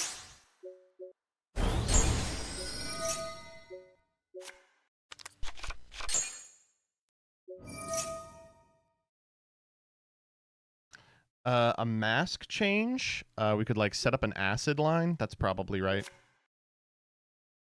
And then we'll discard the furnace. All right, it ain't pretty. It ain't the FTK. But it is annoying. Like, that's kind of the ideal outcome, right? So what did we fuck up there? We were supposed to use... Oh, it's Blitzclick. Okay. We were supposed to use a Voltic Thunder here as the Miracle Fusion.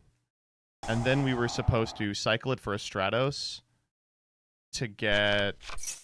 Alternator here is kind of interesting, because we can't pop until we get to a new zone, so that's fine. Oh, we shuffled back Wingman, so Favorite Contact doesn't even do anything. We can go for Chaos, I guess. Target a card on the field, destroy it. What are we destroying here? The book? That's okay. That's not an issue.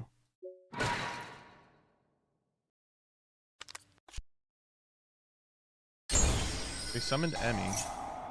Grab Breakaway.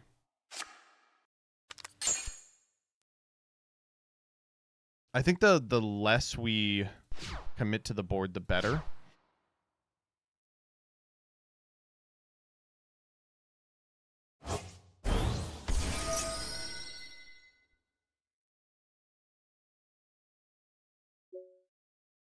Uh-oh.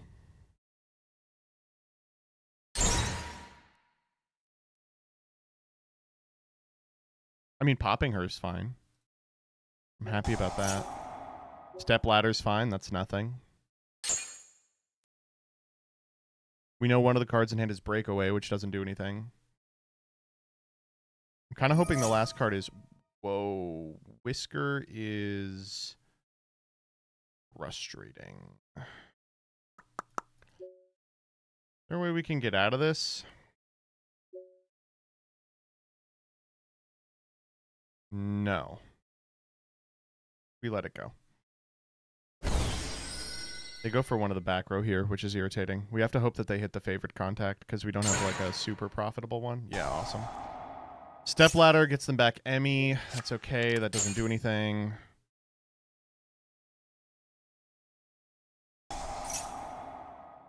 Special out the Emmy, also fine. Oh. I thought she had activated that effect already. Okay, they're going to get the other trap. And then we know the last card is the quick play. We are actually not in a terrible position here.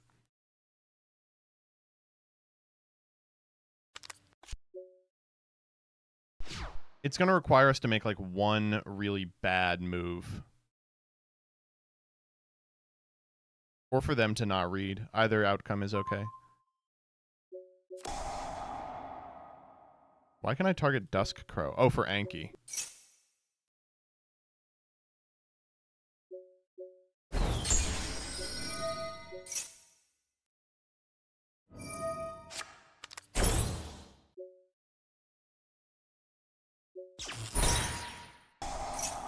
That's irritating. I didn't even think about that happening.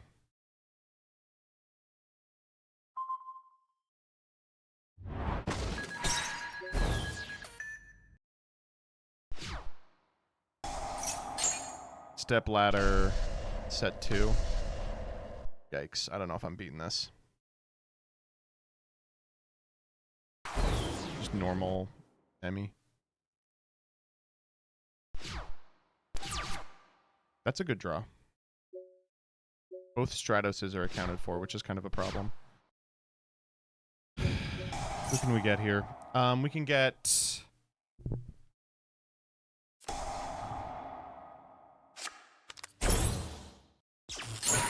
No one.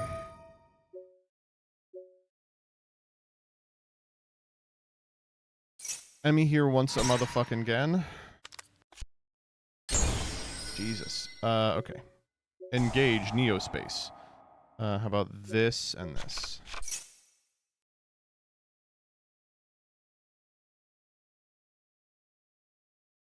That quick play spell just totally cooks us alive. Oh, I can't believe we fucked up the FTK. They grabbed Surge here. Or Crackle, rather. Let's see you defeat my Neospatian Dark Panther. Behold, I will become your Whisker Blitzclick.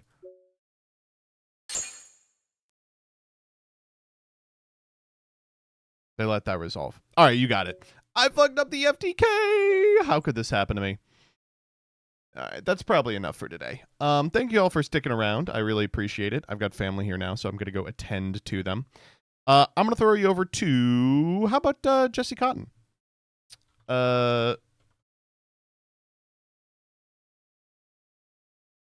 Blitz looks like it's actually the best deck in the room that actually plays the game. I think it is for sure, but I also think that I played two pretty bad decks.